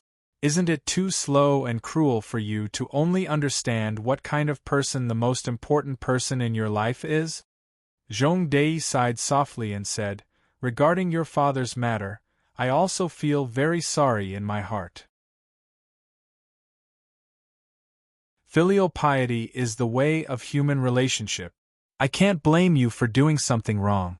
But you have to know that there are many students waiting for you here. They waited for you for 1 day, 2 days, 3 days. They waited for you for 1 year, 2 years, 3 years. They asked the school countless times, 'Why didn't Mr. Fong come back? Why didn't Mr. Fong come back?' They couldn't get through to your phone, and they didn't have your contact information, so they could only ask the school again and again. They waited from the 1st year to the 2nd year, and from the 2nd year to the 3rd year. In the end, they didn't manage to wait for you. This year, they all took the exam. Except for Qin Etienne, who didn't participate in the exam, the entire class of 40 students were all admitted to famous universities in various fields. They became the college entrance examination legends of our Huaqing's education circle, or rather, the entire Huaxia's education circle. Zhong Dei revealed an excited expression and said, "To us educators, this is such a good group of students. Unfortunately, your teacher-student relationship is still too short. If you could take care of them for 3 years and personally send them to the examination hall, what kind of ability would they display? What kind of people would they become? How many writers would there be? How many philosophers would there be? How many mathematicians or calligraphers would there be?" Fong Yan chuckled and said, "When I wasn't there, they still did very well in the exam. The master leads the way, but cultivation is up to the individual. I told them how to study, and I drew out their passion for knowledge. They could still do very well without me. When you weren't there, they were all suppressing a certain energy in their hearts." Zhong Dei shook his head and said, "I've seen your file. You didn't stay in Rosefinch for a long time, but you are indeed a very talented teacher. Your scenario simulation method is very effective, and now I've already promoted it to the whole school in Rosefinch. Other schools also come to us to secretly learn from you. I'm very happy that you can come back. What are your plans? Today is the day for new students to enter the school, and another batch of students entered Rosefinch to further their studies. I'll give you a class? Or two. Fang Yen rejected and said, I don't want to be a teacher anymore. You don't want to be a teacher anymore? Then what do you want to do? Zhongdei looked at Fang Yen with a puzzled expression and said, Fang Yen, I, Zhongdei, rarely admire people, but I have to admit that you do have a lot of ideas in teaching and educating people. I'm far inferior to you in this aspect. Be a teacher and train a few more outstanding students for our rosefinch, okay? I'll be a security guard, Fang Yen said. Fang Yen walked out of the headmaster's office. Baldy, who sent him here, was still guarding the entrance of the administrative building. Seeing Fang Yen come out, Baldy hurriedly greeted him and reached out to hold Fang Yen's arm, but Fang Yen avoided it without leaving a trace. Baldy looked at Fang Yen, grinned and laughed, and said, Have you talked to Headmaster Zhong? Which class are you going to teach? But if I were Headmaster Zhong, I would definitely arrange a few more classes for you. You don't know, the class you taught before, 100% of the students were admitted to a famous school. If you stayed in the school, you would have been promoted for 3 years, and the bonus from that year would have been, oh, this school is yours. How can you reward yourself? I won't teach classes, Fang Yen said. You won't teach classes? You won't be a teacher? Baldy looked at Fang Yen in horror. Fang Yen, are you here to say goodbye to everyone? The last time you went back for the Spring Festival, you didn't come back for 3 years. If I let you go this time, I'm afraid you'll never come back to see us again, right? I'll be a security guard, Fang Yen said. He looked at Baldy's anxious face and felt a warm feeling in his heart. These friends really cared about him and hoped that he could stay in Rosefinch to teach. If it wasn't necessary, who would be willing to say goodbye so easily? From today onwards, I'll be one of your soldiers. Baldy also showed an expression of disbelief. His eyes were as big as Headmaster Zhongdei's, but the difference was that Headmaster Zhongdei was so angry that he smashed his cup. That was his favorite handmade cloisonné cup, and he usually treasured it very much. Fang Yen stood next to the bus stop at the school gate. He didn't have to wait too long before a black Mercedes-Benz slowly drove over.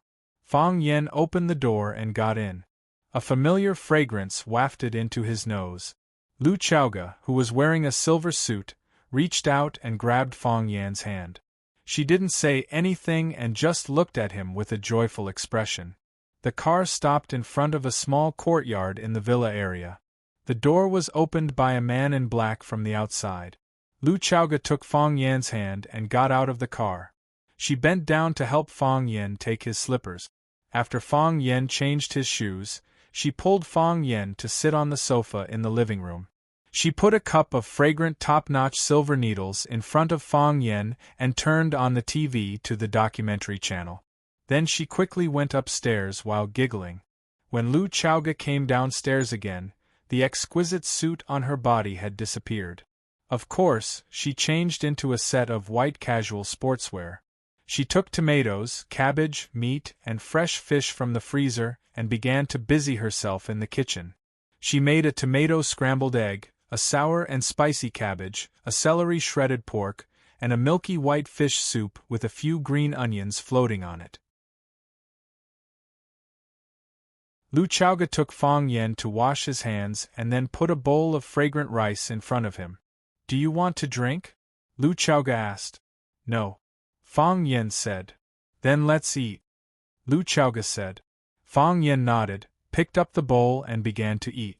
Lu Chaoga kept helping Fang Yan to eat and said aloud, Since our first product went on the market 2 years ago, the technology of the Rubik's Cube has been constantly developed and widely used in various fields. We borrowed the channels of the Lu and Lan families to quickly cover the market with our products. All the logos with flames are our product. The logo of Chaoyan Technology was 2 burning flames above and below, and all the products of Chaoyan Technology were stamped with the logo of a flame. Using a sentence used by Finance magazine when reporting on Chaoyan Technology, it was, "This fire lit up the whole world and created a company and a woman." The development of Chaoyan technology is very rapid. We have set up branches in Yanjing, Mingzhou, Pengcheng, and Xiangtan. We have bought a new office building in Huaqing, but I still work in the same old place because the core research institute of Chaoyan is still there. Our market share is getting higher and higher, and the variety of products we produce is increasing. We have applied for nearly 100 related product patents, and there are countless products in our Chaoyan Underground Research Institute that are being tested or about to be launched on the market. Our products are not only for civilian use, but also for military products in cooperation with the military. Of course, this matter is still confidential. Some foreign companies want to cooperate with us, and some consortia want to buy our company's shares or want to cooperate with us. I refuse. We are not short of money now, we have a lot of money now. Every day when I go to the office to see the new financial statements, I find that the money in the company's account has increased again. Sometimes I don't have time to carefully check how many digits there are. Why? Fang Yan interrupted her and asked. What? Lu Chaoga held the chopsticks and looked at Fang Yan. When you were very young, your parents were no longer around. You were alone, living in the enemy's home, and your only relative was your aunt. She didn't spend too much time with you. You have it harder than me, so why do you sympathize with me? Lu Chaoga pondered for a long time and said softly, Because, I have long been used to those things. I'm afraid you won't be used to it.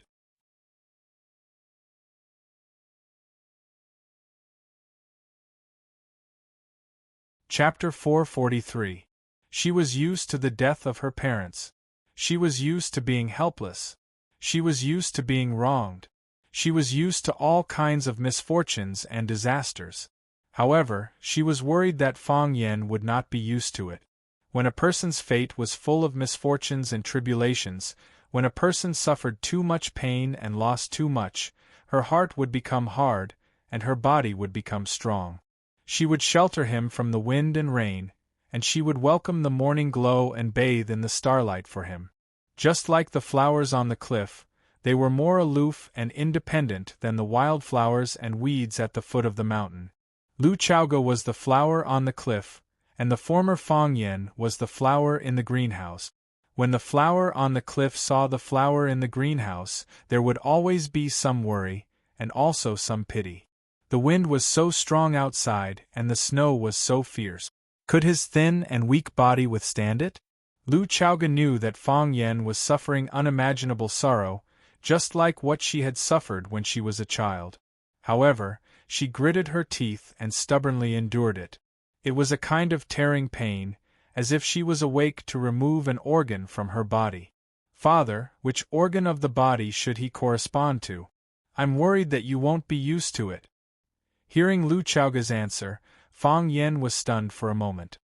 He looked at Lu Chaoga's pretty face, which was full of concern, and said softly, The place where I was born, there is a very bad habit.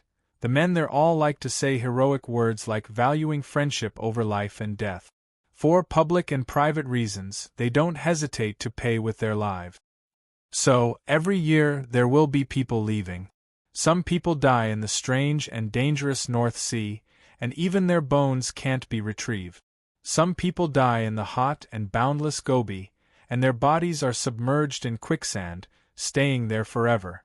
Some people die in battle, some people die of illness, and some people die in pursuit of martial arts. Sometimes they receive the news of the death of distant relatives on the morning of spring, sometimes they receive the phone call in the summer night, sometimes it's the double ninth festival, and sometimes it's the eve of the new year. You can choose the day of birth, but who can choose the day of death? Fang Yan held the rice bowl and filled a bowl of fresh fish soup for himself, and then sipped it. I thought I had seen through this kind of thing very easily. There are even times when I'm hot-headed and think that I can do what others can. Fang Yan laughed self-deprecatingly and said, So I can't do it. I'm not brave, I'm a little cowardly. You're not a coward. Lu Chaoga comforted him softly. You're just too emotional. Fang Yan shook his head and said, When I was alive, I didn't even have a good talk with him or drink with him once. What's the point of waiting for him after he's dead? This kind of expression can't be called emotional, right? I'm just too guilty. When he was alive, I didn't take a good look at his paintings or appreciate his work. I knew he was busy with his art exhibition, but I didn't even go over to ask if it was going well or if he needed any help. He lived in his world, and I lived in mine. Although we were a family, I always felt that he didn't understand me, and I didn't understand him. So, this time, I stayed in Swallowdock for 3 years. I looked through all of his previous paintings, and I didn't even miss the manuscripts under the bookshelves. I went through every word and poem he had written, even the mistakes he had made. Some of the words were very good, which proved that he was in a good mood at that time. Some of the words were very bad. At that time, he was probably very annoyed, right? Later, I discovered a secret. When he wrote beautiful words, there would be something that made him happy that day. For example, I received the title of outstanding graduate from school, or my martial arts improved to his satisfaction.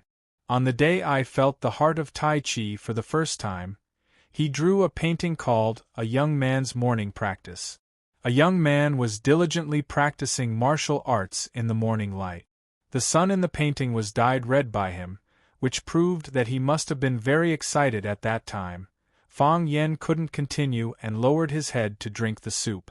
As the warm and delicious fish soup entered his stomach, Fang Yan's depressed mood slightly relaxed. It's not that I'm not used to it, I just don't want to.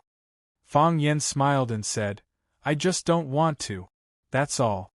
Lu Chaoga looked at Fang Yen, her beautiful eyes filled with deep worry. She said, Fang Yen, why did you come to Flower City? There are too many things to do, I can't keep waiting. Fang Yen replied, besides, my previous students, they are also waiting for me. Fang Yen, don't you think this is too risky? Lu Chaoga didn't believe Fang Yan's explanation. She said, I know you. I know what kind of man you are. You waited in Swallowdock for 3 years, and you waited for 3 years. You thought that those people would appear again, you thought that they would attack you again. But they didn't appear, as if they had disappeared from this world.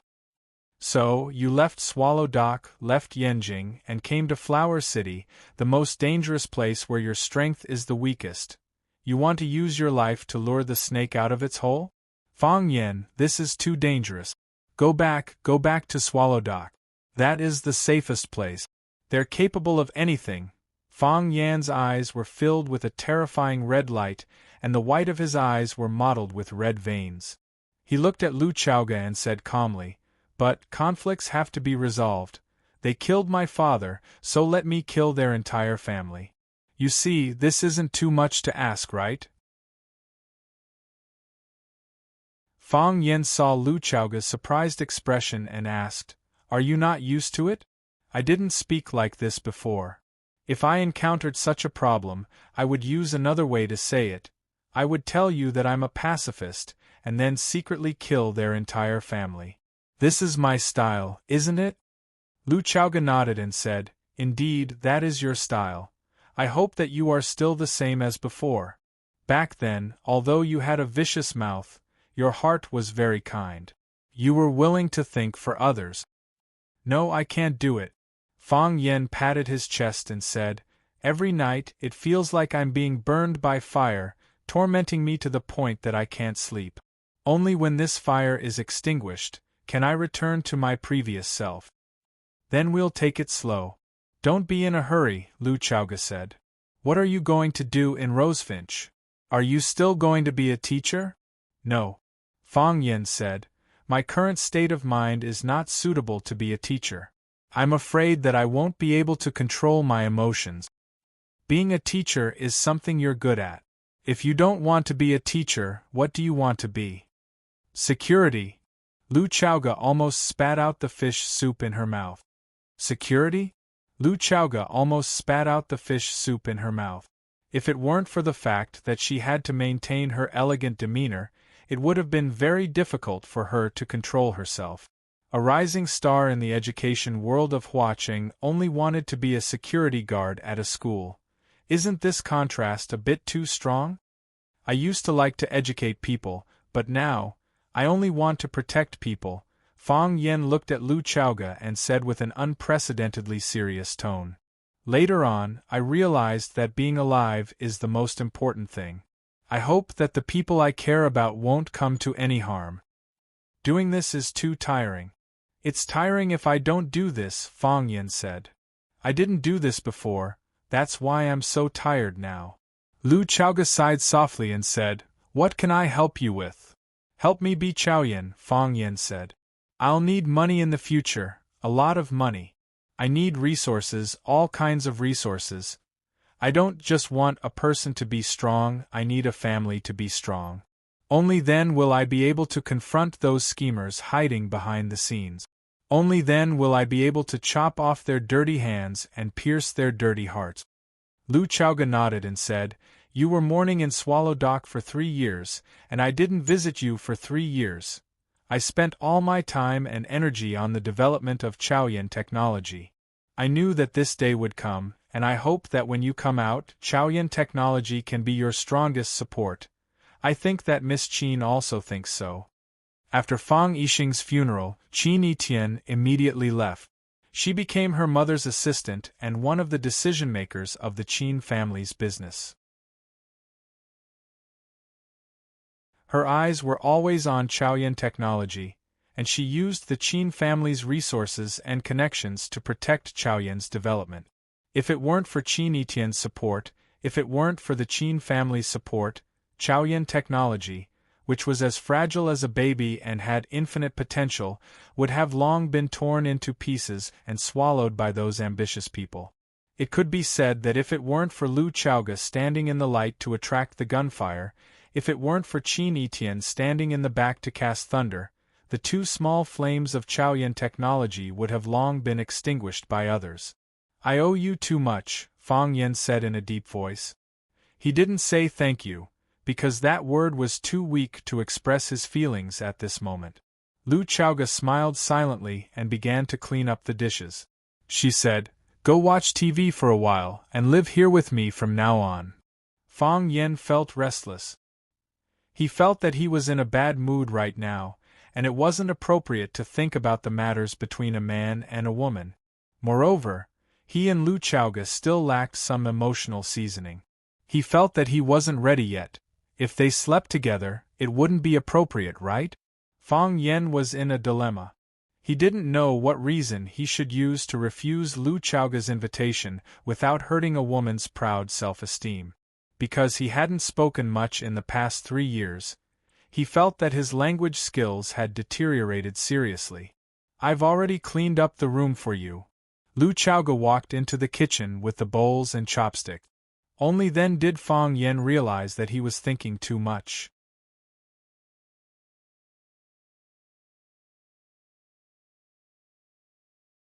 Chapter 444. You couldn't blame Fang Yen for overthinking it. Didn't this kind of plot appear in many novels and movies? When his parents were killed or his brothers died tragically, the male protagonist was in so much pain that he wanted to drown his sorrows in alcohol, while the female protagonist stayed by his side. When the male protagonist was drunk or pretended to be drunk, the two of them would ignite their passion and do everything that they could. Their bodies would feel so comfortable that they felt like they were on cloud 9. The next day, the female protagonist was the first to wake up. She looked at the male protagonist who was sleeping soundly next to her with a pitiful face. Thinking about his hard work last night, she got up to make a hearty breakfast and left. The male protagonist was at a loss when he woke up. Soon, he saw the steaming breakfast on the table and the note written in a beautiful handwriting. "I did it voluntarily. I don't blame you. You are the longest. Fighting." Fang Yen thought that Lu Chaoga was also such a woman, which scared him. But then he thought that Lu Chaoga was not such a woman, which made him angry again. Did she still have the spirit of dedication? Did she still have the spirit of loyalty? Lu Chaoga was indeed prepared. She arranged Fang Yan's room on the second floor next to her bedroom. They were separated by a wall, but it was two different worlds. Lu Chaoga took Fang Yan into the room and said, "You will live here in the future. It is safe and you can take care of each other. I know you like reading, so I put a bookshelf at the head of the bed. There are a few books that I chose for you. If you have any books that you want to read, you can also make a list for me. This is the washing area and this is the shower area. The bathtub has a massage function. If you are tired, you can lie in it and rest for a while. The towel is in the cabinet and will be changed every day. You can throw it into the cage after you use it. Someone will come to wash it the next day." Lu Chaoga pushed open the wardrobe. It was full of clothes. "There are pajamas and formal attire for going out in here. I know you have the habit of doing morning exercises, so I specially prepared a few sets of training clothes for you. They are made of fine cotton and should be very comfortable. If there's a brand you like, you can tell me and I'll get someone to buy it for you." Lu Chaoga pulled Fang Yan out of the room's balcony and pointed to the open lawn in the backyard, saying, "You can practice there. There are high walls on 3 sides, so no one will disturb you." When he bought the house, he specially chose this house for safety reasons. Easy to defend and alert. Lu Chaoga had prepared everything he needed. Fang Yan looked at Lu Chaoga and praised, "You're getting better at taking care of people." Lu Chaoga chuckled and said, "After living alone for a long time, one has to learn some special skills. Let me know if you need anything. You must be tired today. Have a good rest." Lu Chaoga said goodbye to Fang Yan, then turned around and walked outside. When she went out, she didn't forget to close the door for Fang Yan. Fang Yan looked at the layout of the room and stood on the balcony to observe the surroundings for a while. Then he closed the curtains, filled the bathtub with water, took off his clothes and lay down. He didn't use the massage function of the bathtub. He soaked his whole body in the warm water, including his head. 1 minute, 2 minutes, 3 minutes. Half an hour passed, and his head didn't come out. He didn't even expose his mouth to breathe fresh air. Except for a few bubbles on the surface of the water, there was no movement in the bathtub. It should be known that the human body couldn't breathe in water. Without fresh oxygen, it was difficult for the human body to live in water for a long time. Fang Yan actually stayed in the water for half an hour, which was difficult even for the most powerful turtle breathing technique. Unless the person was already dead. Phew! Water splashed everywhere. Fang Yan suddenly sat up from the warm water. He raised his head to look at the time on the wall. This time, he stayed in the water for 36 minutes. Of course, Fang Yan didn't die. He entered the water in a stagnant state. He didn't need to breathe, and his lungs didn't need fresh oxygen. He used the Tai Chi heart to circulate his whole body, using the power of Tai Chi to maintain the operation of his body's organs, so that his body could fuse with the warm water. The bubbles that occasionally came out were the waste gas released by the Tai Chi heart, and he only needed the most primitive breath before he entered the bathtub to continue. It was like how a normal person needed a piece of bread for a meal. If they didn't eat for 7 days, they would starve to death.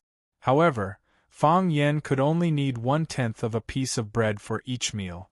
He could divide this piece of bread into 10 pieces to sustain his life.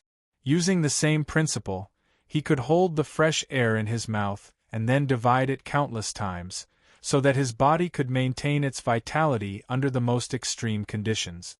This was the existence of another ultimate state of the Tai Chi heart, fake death.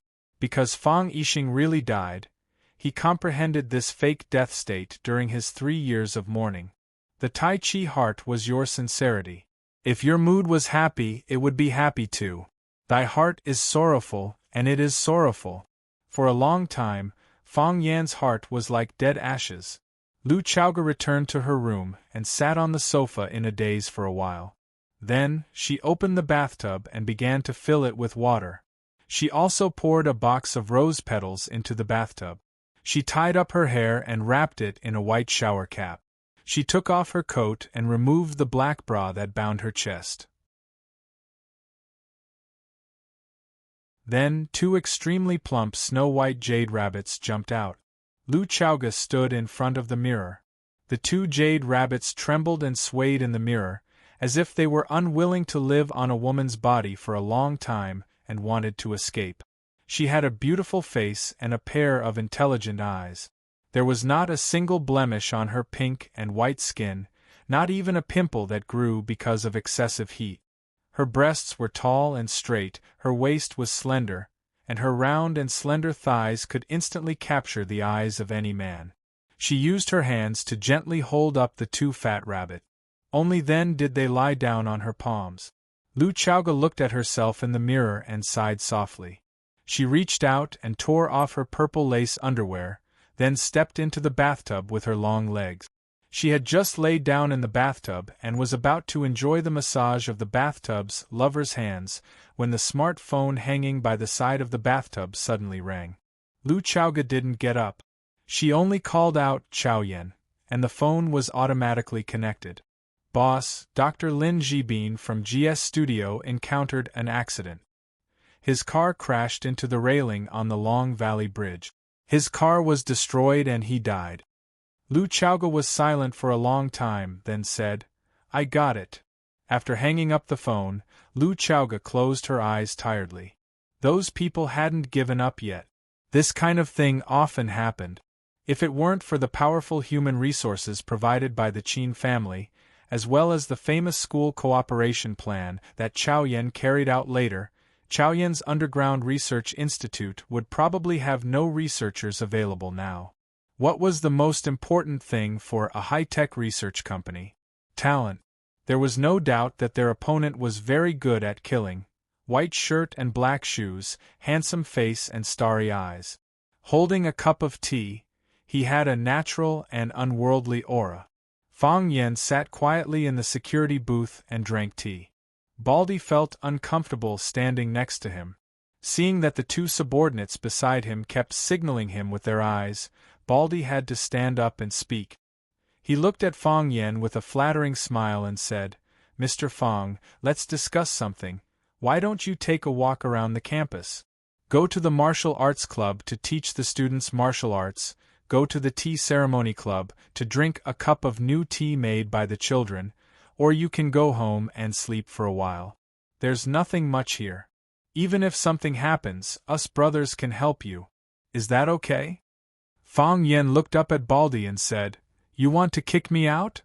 No. Baldy waved his hand repeatedly. The few hairs on his head were almost scared off. "How could we kick you out? We can't kick you out of anyone else. I'm just worried that you'll be tired." "I'm not tired," Fang Yen said. Hee, as long as you're not tired. As long as you're not tired." Baldy giggled, but he was already crying in his heart. Who was Fang Yen? He was the man of Lu Chaoga, the director of Rosefinch Secondary School. With such a great god guarding the security booth, the colleagues in the security office all had difficulty breathing. In the past, when they were on duty, they talked and laughed, bragged, and smoked cigarette. Their days were as carefree as immortals. With Fang Yen sitting like this, they didn't dare to talk, brag, smoke, and even laugh. It was only a bitter smile. As the new head of Rosefinch Secondary Security Office, Baldy had to think about his subordinates. If the subordinates' days were not happy as the boss, he would also lose face, right?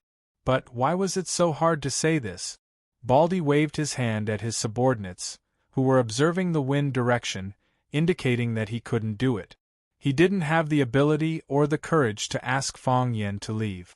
The old fox Jing Chong patted Baldy and whispered in Baldy's ear, "You're our head, the highest official in our security office. Whether he's a prince or a prince, when he comes to our security office, he has to listen to you. Would he dare to not listen to what you tell him to do?" Baldy thought about it and agreed. He was the head of the security office. How could he let Fang Yen suppress his brilliant power? So, Baldy straightened his back and walked in front of Fang Yen with a serious expression, saying, "Fang Yen, go to the Sparrow River Tea House to rest." After thinking for a while, he added majestically, "This is an order. Baldy felt that he had to stand up. If a tiger doesn't show its might, do you think I'm Hello Kitty?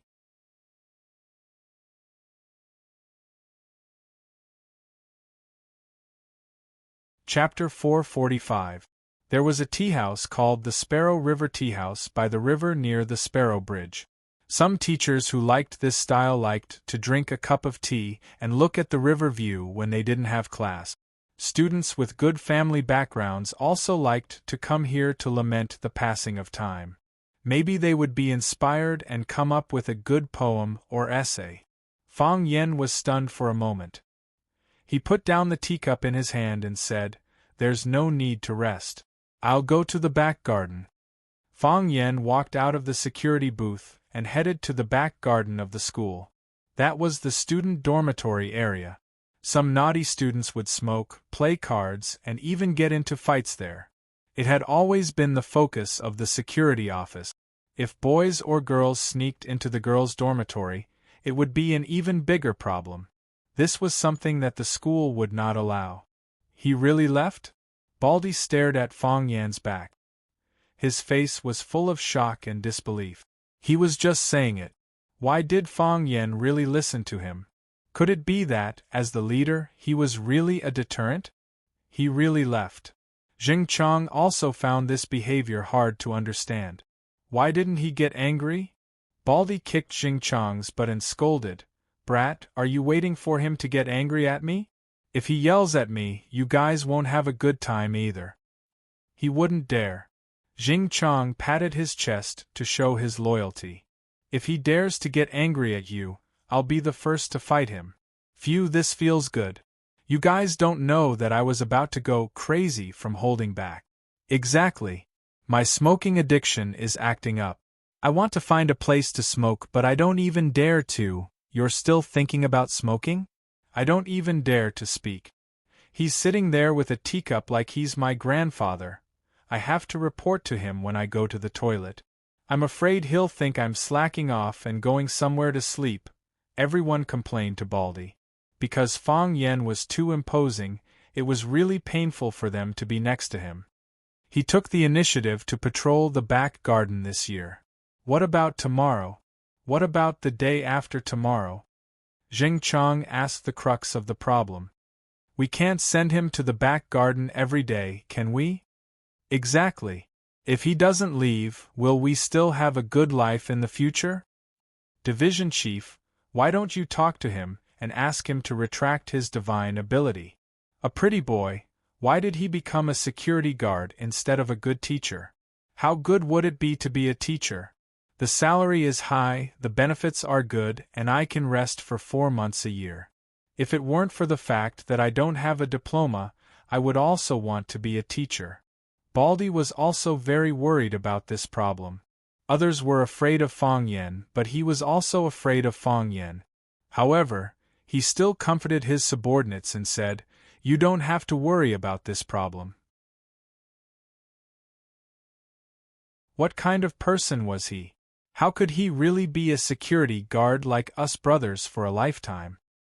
He was a dragon among men, a man that even Chairman Liu and Headmaster Zhong valued.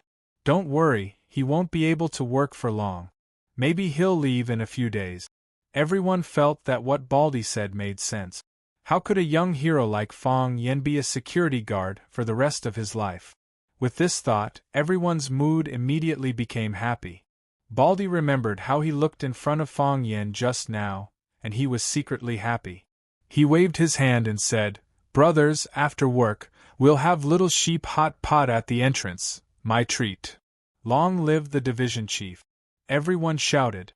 Rosefinch Secondary, Fang Yen used to be very familiar with this school. But now he felt a bit unfamiliar when he walked there. The previous basketball court had been heavily renovated, and the east and west courts were combined into one, turning it into a dedicated basketball area. The embroidered chairs on the football field had been removed and replaced with soft and elastic cement. The students sat directly on the concrete floor to watch the game, and no longer prepared chairs. Also, the previous club's activity venues were all scattered. For example, the literature club was in a lecture hall in the teaching building, the English corner was next to the fountain, and they played pure English movies. There was also the Taekwondo club and the tea ceremony club, which were relatively independent. Now the school specially allocated a piece of land to build a building named Rosefinch Building, which was used as a library and for various club activities. Every society had a fixed venue for their activities. Even the tree-lined path under Fang Yan's feet, which he had walked hundreds of times before, had changed.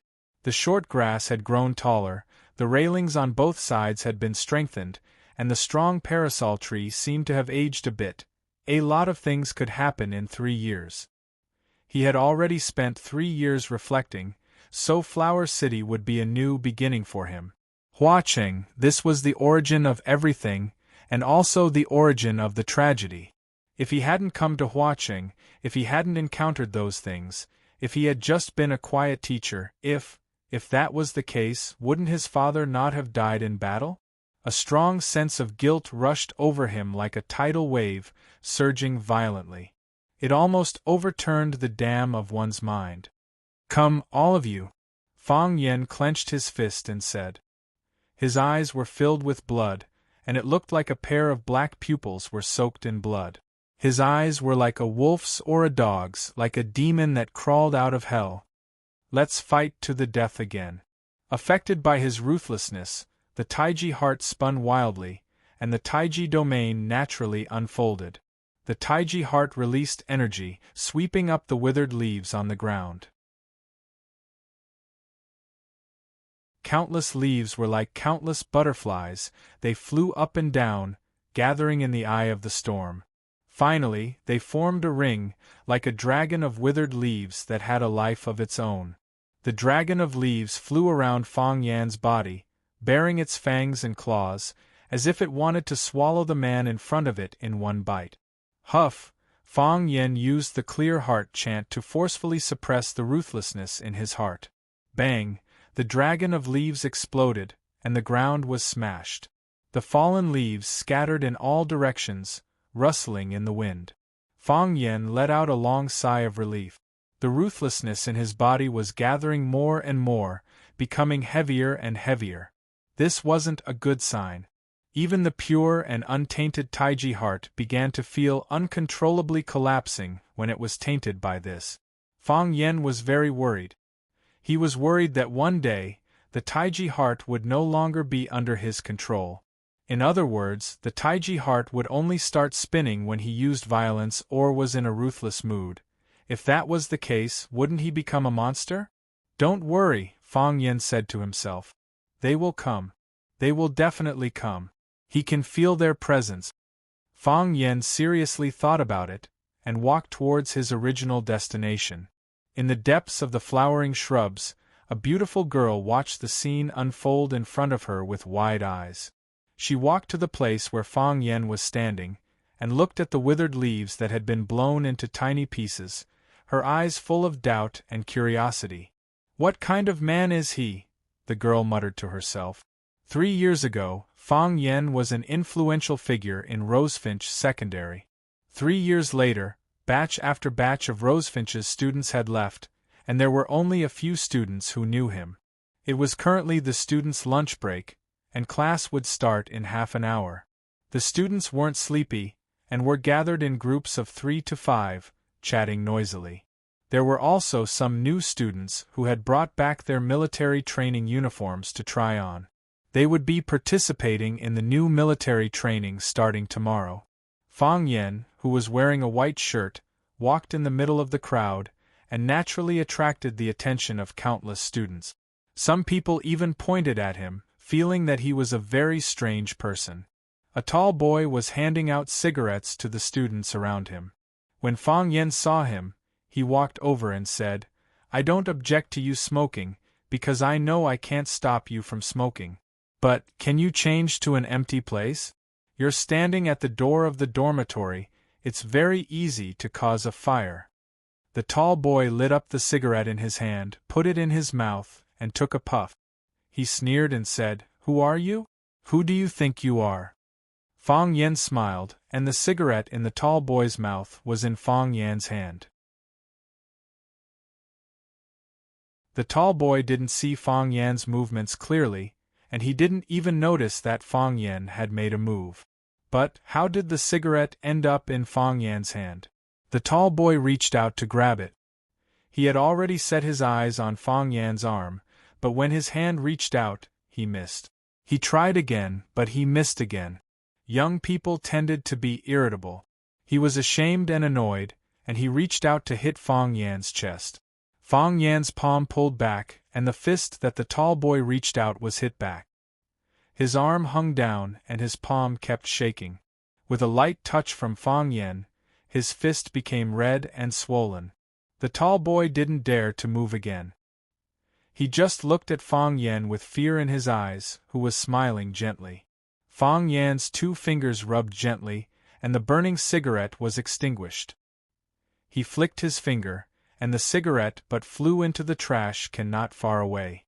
Ignoring the boys who looked at him in surprise, Fong Yan said with a smile, "This is the first time." "What about next time?"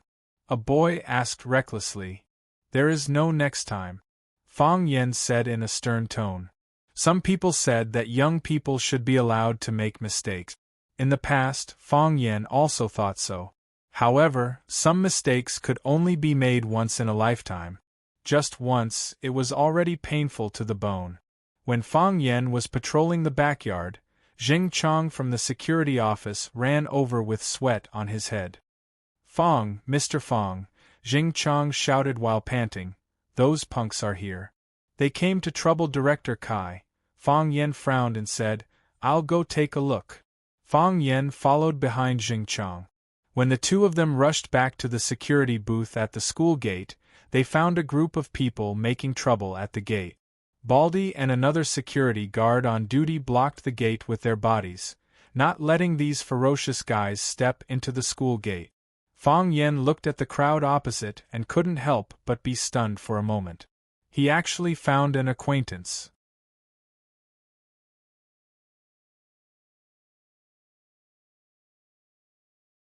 Chapter 446.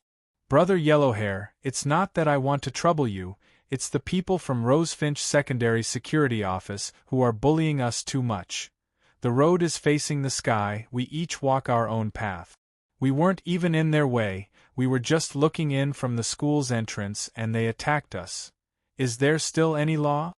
The man with the earring stood next to a man with a head full of blonde hair and said indignantly. After being bullied by Fong Yan yesterday, he had been thinking of getting back at them. As a gangster, he was most afraid of losing face. If he lost face, how could he lead his underlings? Therefore, he asked his big brother to help him take revenge. Brother Xiao Xing is right, they bullied Brother Xiao Xing like this. Aren't they purposely making Brother Yellowhair lose face? On this street, who dares to make Brother Yellowhair lose face? On Rosefinch Avenue, Brother Yellowhair is invincible. Brother Yellowhair, there's a strange person over there. That guy is a bit strange, he seems to know some kung fu. Little Yellowhair held a cigarette in his hand, proudly blowing out smoke bubbles one after another, and said with a blank expression, "Let's talk things out, how can we beat people up? This is a society with the law, beating people up is against the law. I want to see who dares to hurt people at the school gate. You all went to the hospital yesterday, right? Did you bring the report? We have no other intentions today, just to talk to them about the issue of apology and compensation." "Yes, yes, yes." Brother Xiao Xing nodded repeatedly. "Let's make him kneel down and apologize, then the injured brothers will each pay 100,000, we can't be too greedy." There were a lot of punks today, there were about a dozen people gathered behind a blonde man. And they were not here to cause trouble, but to negotiate. They said that the security guards from Rosefinch Secondary Security Office injured a few good youths who passed by the school gate. One of them hurt his spine, and another had his nose broken. They even brought the hospital report, saying that if the school didn't give them an explanation, they would call the police and the media to report the school's violent behavior. The other party had the advantage in numbers, and they were reasonable, because the people were indeed injured by the security guards. At least for now. They came to Xing Shui angrily to denounce him. If he didn't handle it well and the matter was brought to Principal Zhong Dei, he was afraid that Principal Zhong would dismiss him, the newly appointed security captain. He was not a philanthropist who would show mercy just because he had a little relationship with Fang Yan. Zhong Dei was strict in his studies and did not care about personal relationship. He was famous for being an iron-fisted principal. Baldy and another security officer stood in front of the gangsters, refusing to budge an inch. Baldy's expression was cold. He forcefully suppressed the anger in his heart and said, "All of you, leave immediately. Otherwise, I'll call the police to arrest you. This is a school, a place to teach and educate people. If you rascals dare to disturb the students' studies, it's not too much to put you in jail for a few years." The yellow-haired man threw the cigarette butt on the ground and stamped it out. Xiaoxing quickly took out a tissue from his pocket and squatted on the ground to pick up the cigarette butt and wrap it up. He knew Brother Yellowhair's temper. He didn't like people spitting and littering everywhere. He was a successful, high-quality man who cared a lot about the public environment. Xiaoxing put the tissue with the cigarette butt in his hand into the trash can next to him. Then, he returned to stand beside the yellow-haired man. The yellow-haired man looked at Baldy and smiled lightly. He said, "Of course, we know that the school is a place to teach and educate people. But what's the purpose of letting students learn knowledge? It's to let students understand that if you hit someone, you're being unreasonable. Now, we're here with the injured to ask you for an explanation. It's a matter of course. Even the law has to protect us. Which law says that ordinary people can't go to the school gate to ask for an explanation? You're quibbling. They were the ones who blocked the school gate to cause trouble. Did they hit anyone?" "No, I didn't." "Did they push you? Or did they attack you in some other way?" "They called me Baldy," Baldy said righteously. "They insulted me verbally." The yellow-haired man glanced at Baldy's bald head and said, "They said you're Baldy. This is indeed their fault. Just because they insulted you verbally, you attacked and injured them? Is this the logic of how you deal with things? Is this the outstanding result of Rosefinch Secondary's education?" Baldy's mouth opened, but he didn't know how to refute this question. He wanted to say that he didn't hit them, but now Fang Yan was his direct subordinate and an employee of their security office. He finally understood why Fang Yan didn't want to be a good teacher but came to the security office. He came to avoid trouble and let him be the scapegoat, right? "Brother Yellowhair, they're here. It's that guy. It's the guy in the white robe who hurt us." A hooligan with acne on his face pointed to the distance and shouted excitedly. In the direction he pointed, Fang Yan followed Jing Chang and slowly walked over. Brother Xiaoxing's face was flushed, and he seemed to be in a state of extreme excitement and madness. The guy who beat him up, the bastard who tied him up with a tie and hung him on a tree trunk. This scumbag, devil, and cancer of society was about to receive his overdue justice. He would pay the punishment of losing his dignity and money. He deserved to die. Brother Xiaoxing felt that he had been invincible since he started his career. Didn't the hooligans or students of Vermilion Bird Street respectfully call him Brother Xiaoxing when they saw him? Yesterday was the lowest point of his life. It was the most shameful day of his life. Now, he was going to climb up from that low point. He wanted to revive the glory of the name Brother Xiaoxing, Brother Yellowhair. It's the kid in the white robe. Today you have to help us brothers and cripple that kid. Otherwise, we won't have the face to mingle in the underworld anymore. Look at that arrogant, despotic, and insufferably proud look on his face. Just looking at him makes people feel unhappy. Who does he think he is? He's just a security guard, but he's even more arrogant than Brother Yellowhair. You mean him? Yellowhair finally saw Fang Yan's face clearly. Although they haven't seen each other for 3 years, and his temperament had changed a lot, But wasn't this the Fang Yen that they wanted to bully but were bullied instead? Yes, it's him. Brother Shaoxing sneered. I'll recognize him even if he turns into ashes. Puff. Yellow Hair punched Brother Shaoxing's face. He was extremely ruthless. Brother Shaoxing's mouth was cracked, and blood quickly dyed his chin red. A purple-red fist mark appeared on his white and tender face. Before Brother Shaoxing could react, Yellow Hair kicked him in the stomach again. Brother Shaoxing's body stepped back and fell to the ground. Brother Yellow Hair, a group of people looked at Yellow Hair dumbfoundedly. They didn't understand how things developed into this situation. The silly guy with a face full of acne opened his mouth and asked in a low voice, Brother Yellow Hair, did you hit the wrong person? Didn't they come to the security office of Rosefinch Secondary to find trouble with the security guards who hit people? Why did the boss hit his own people now? It's him. Yellow Hair gritted his teeth and scolded. These bastards, they're just pushing me into the fire pit.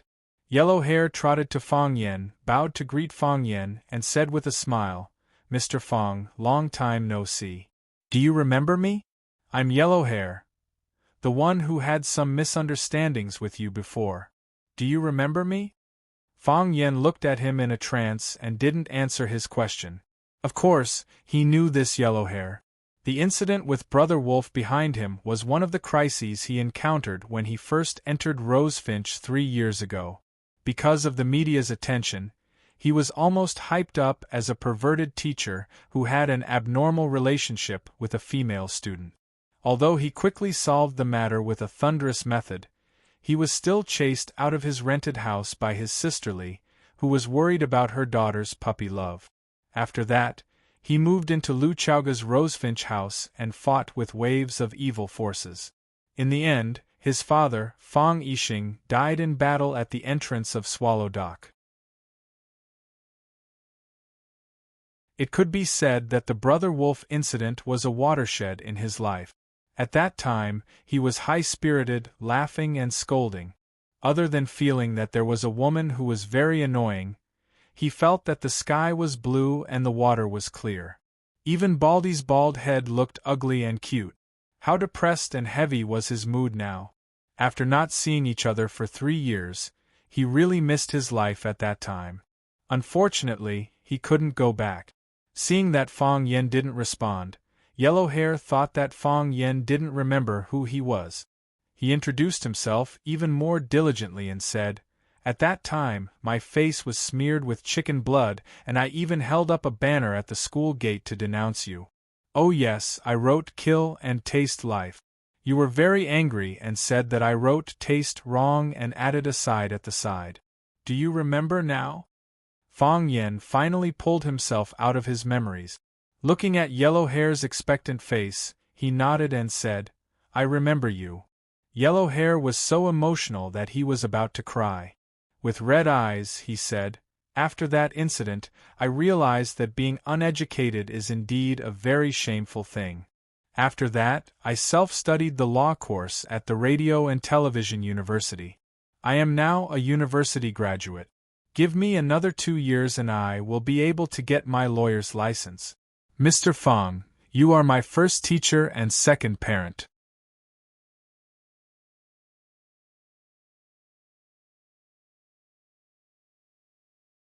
Chapter 447. Fang Yen looked at the excited yellow-haired man and asked with a smile, Did you self-study the law course of TVU? Yes. The yellow-haired man nodded proudly. From a hooligan who had tasted blood for blood to a knowledgeable and cultured night school graduate, it could indeed be said to be a huge change of being reborn. You can become a lawyer in 2 years? Yes. I've been preparing for a long time. I'm confident that I can get a lawyer's license in 2 years. The yellow-haired man was even more proud. Fang Yan's eyes became sharp, as if he wanted to see through the yellow-haired man's internal organs and tear off his clothes and flesh. He said with a slightly sarcastic tone, So, are you trying to tell me that you've become a knowledgeable and cultured hooligan? The yellow-haired man's face turned red and he couldn't speak for a long time. 3 years ago, when I first saw you, You followed a bad guy to touch a girl's but in a small bar. The second time I saw you, you were lying in front of the school gate with blood all over your face. This is the third time we met, right? You came to the school gate with a group of you from 3 years ago. Of course, you're knowledgeable and cultured now, and you're studying law. Some of the laws are even clearer than I am. In this field, you can be my teacher. You won't say that you're hooligans who cause trouble and harass the girls in the school. You made them into victims. You're not here to block the school. You said you're here to negotiate and find justice. You used to hate the media, but now you know how to use the media. You used to be afraid of the police, but now you know how to use the police to protect you. You proudly told me that you self-studied the TVU course, and you said that you can get a lawyer's license in 2 years. You've indeed improved, and you've grown to a level that I'm impressed with. What do you want me to say to you? To encourage you to achieve anything if you have a will? To praise you for turning over a new leaf? Mr. Fong, I didn't mean that, The yellow-haired man was so ashamed that he couldn't speak. He really hoped that Fong Yen could see his growth, and he was also eager for Fong Yen to praise him. Even if she patted him on the shoulder, it gave him the strength to move forward. He had experienced too many things in the past few years. He had fought and injured people, eaten and dashed, went to the police station, patted his wife, and touched a little girl's butt. However, those past events were like a wonderful popcorn movie, burning in the treasure house of life. Not a single trace was left. That time, he became Brother Wolf's chosen puppet. His face was covered in blood as he lay on the stretcher. Fong Yen angrily pulled him up and used his finger to smear the blood on his face. Then, Fong Yen seriously added a side to the word taste. That scene replayed in his mind countless times, crashing into his soul again and again. The appearance of Fong Yen completely subverted his previous worldview. Before meeting Fong Yen, he thought that Brother Wolf's tattoo of a wolf's head was cool. He thought that his companion Zhang Quan Dan's lip stud was cool. He thought that little wolfhound's ability to drink 12 bottles of beer in one breath was cool. He thought that little pretty boy's ability to rely on his Lu Dehua appearance to be taken care of by all kinds of rich women was cool.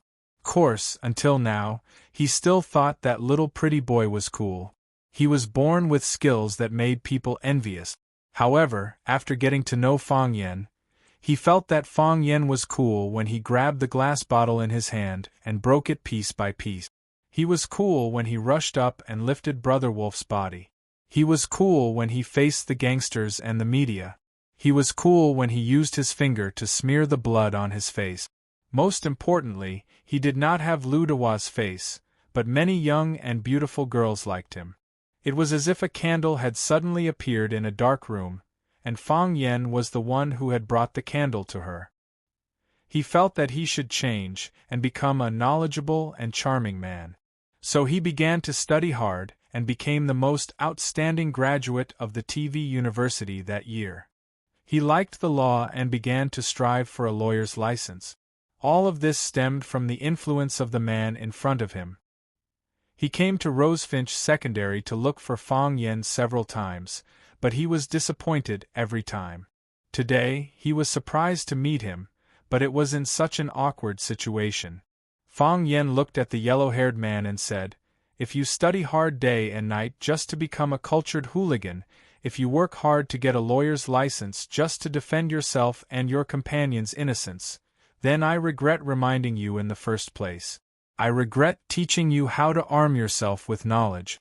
It's better to let you taste blood. It's also less destructive to society." The yellow-haired man respectfully bowed to Fong Yen and said, "Mr. Fong, I know I was wrong. I relied on what I learned and became arrogant and complacent. I felt that I had a few drops of ink in my stomach, so I wanted to help my brothers to vent their anger. There was a problem with my mentality, and there was also a problem with my mind. I didn't use what I learned where it should be used. I'm sorry for your education." Fong Yan's expression softened a little, looked at the yellow-haired man and asked, "What's your name?" My name is San Xian, the yellow-haired man said embarrassedly. He also felt that his name was really not presentable. My surname is Hai. My parents used to sell seafood at the ferry, so they named me San Xian. San Xian, don't feel ashamed of your name. Fang Yen patted him on the shoulder and said, You should work hard to make your parents proud of your name. San Xian nodded and said, My parents are already very proud of me.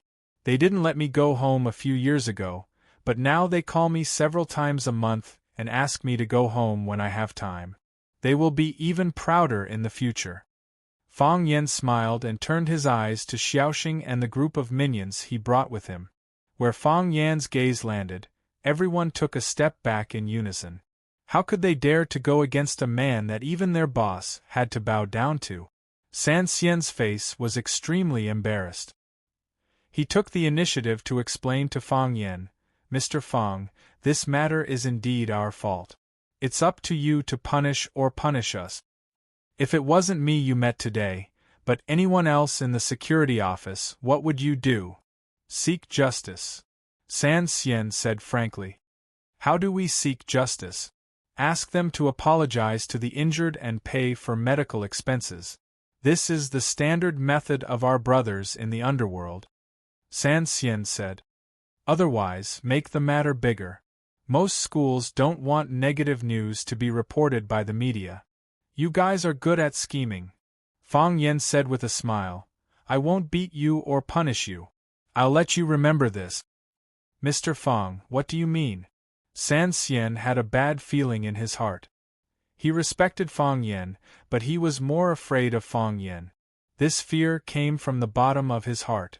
It was as if this man could turn into a monster by opening his mouth or waving his hand. Dang dang dang, the school bell rang. There was a brief silence, then the whole ground began to shake. The clamor, the sound of footsteps, and the students rushing out of the classrooms were like a flock of sheep spreading around the school before gathering at the school gate. When they passed by the school gate, they found a strange and eerie scene. More than 10 men lined up in 2 neat lines. They stood on both sides of the gate of Rosefinch Secondary as if they were greeting guests at the entrance of a restaurant. Some of these men had terrifying tattoos, some wore cheap and dense ear studs, and some had colorful, non-mainstream hairstyles. These men looked like delinquents at first glance, but they were doing something that did not match their image at all. It's been hard on you, please go home safely. They bowed deeply to the students and shouted together. It's been hard on you, please go home safely. They stood up and performed the same etiquette to the next group of students. It was the peak time for students to enter and leave the school. Just as they raised their bodies, they had to lower their heads again to remind the students who passed by them to go home safely. Oh my God, isn't that the ear stud guy Xiaoxing? He's amazing, I heard he has a lot of underlings. Ah, that big fatso.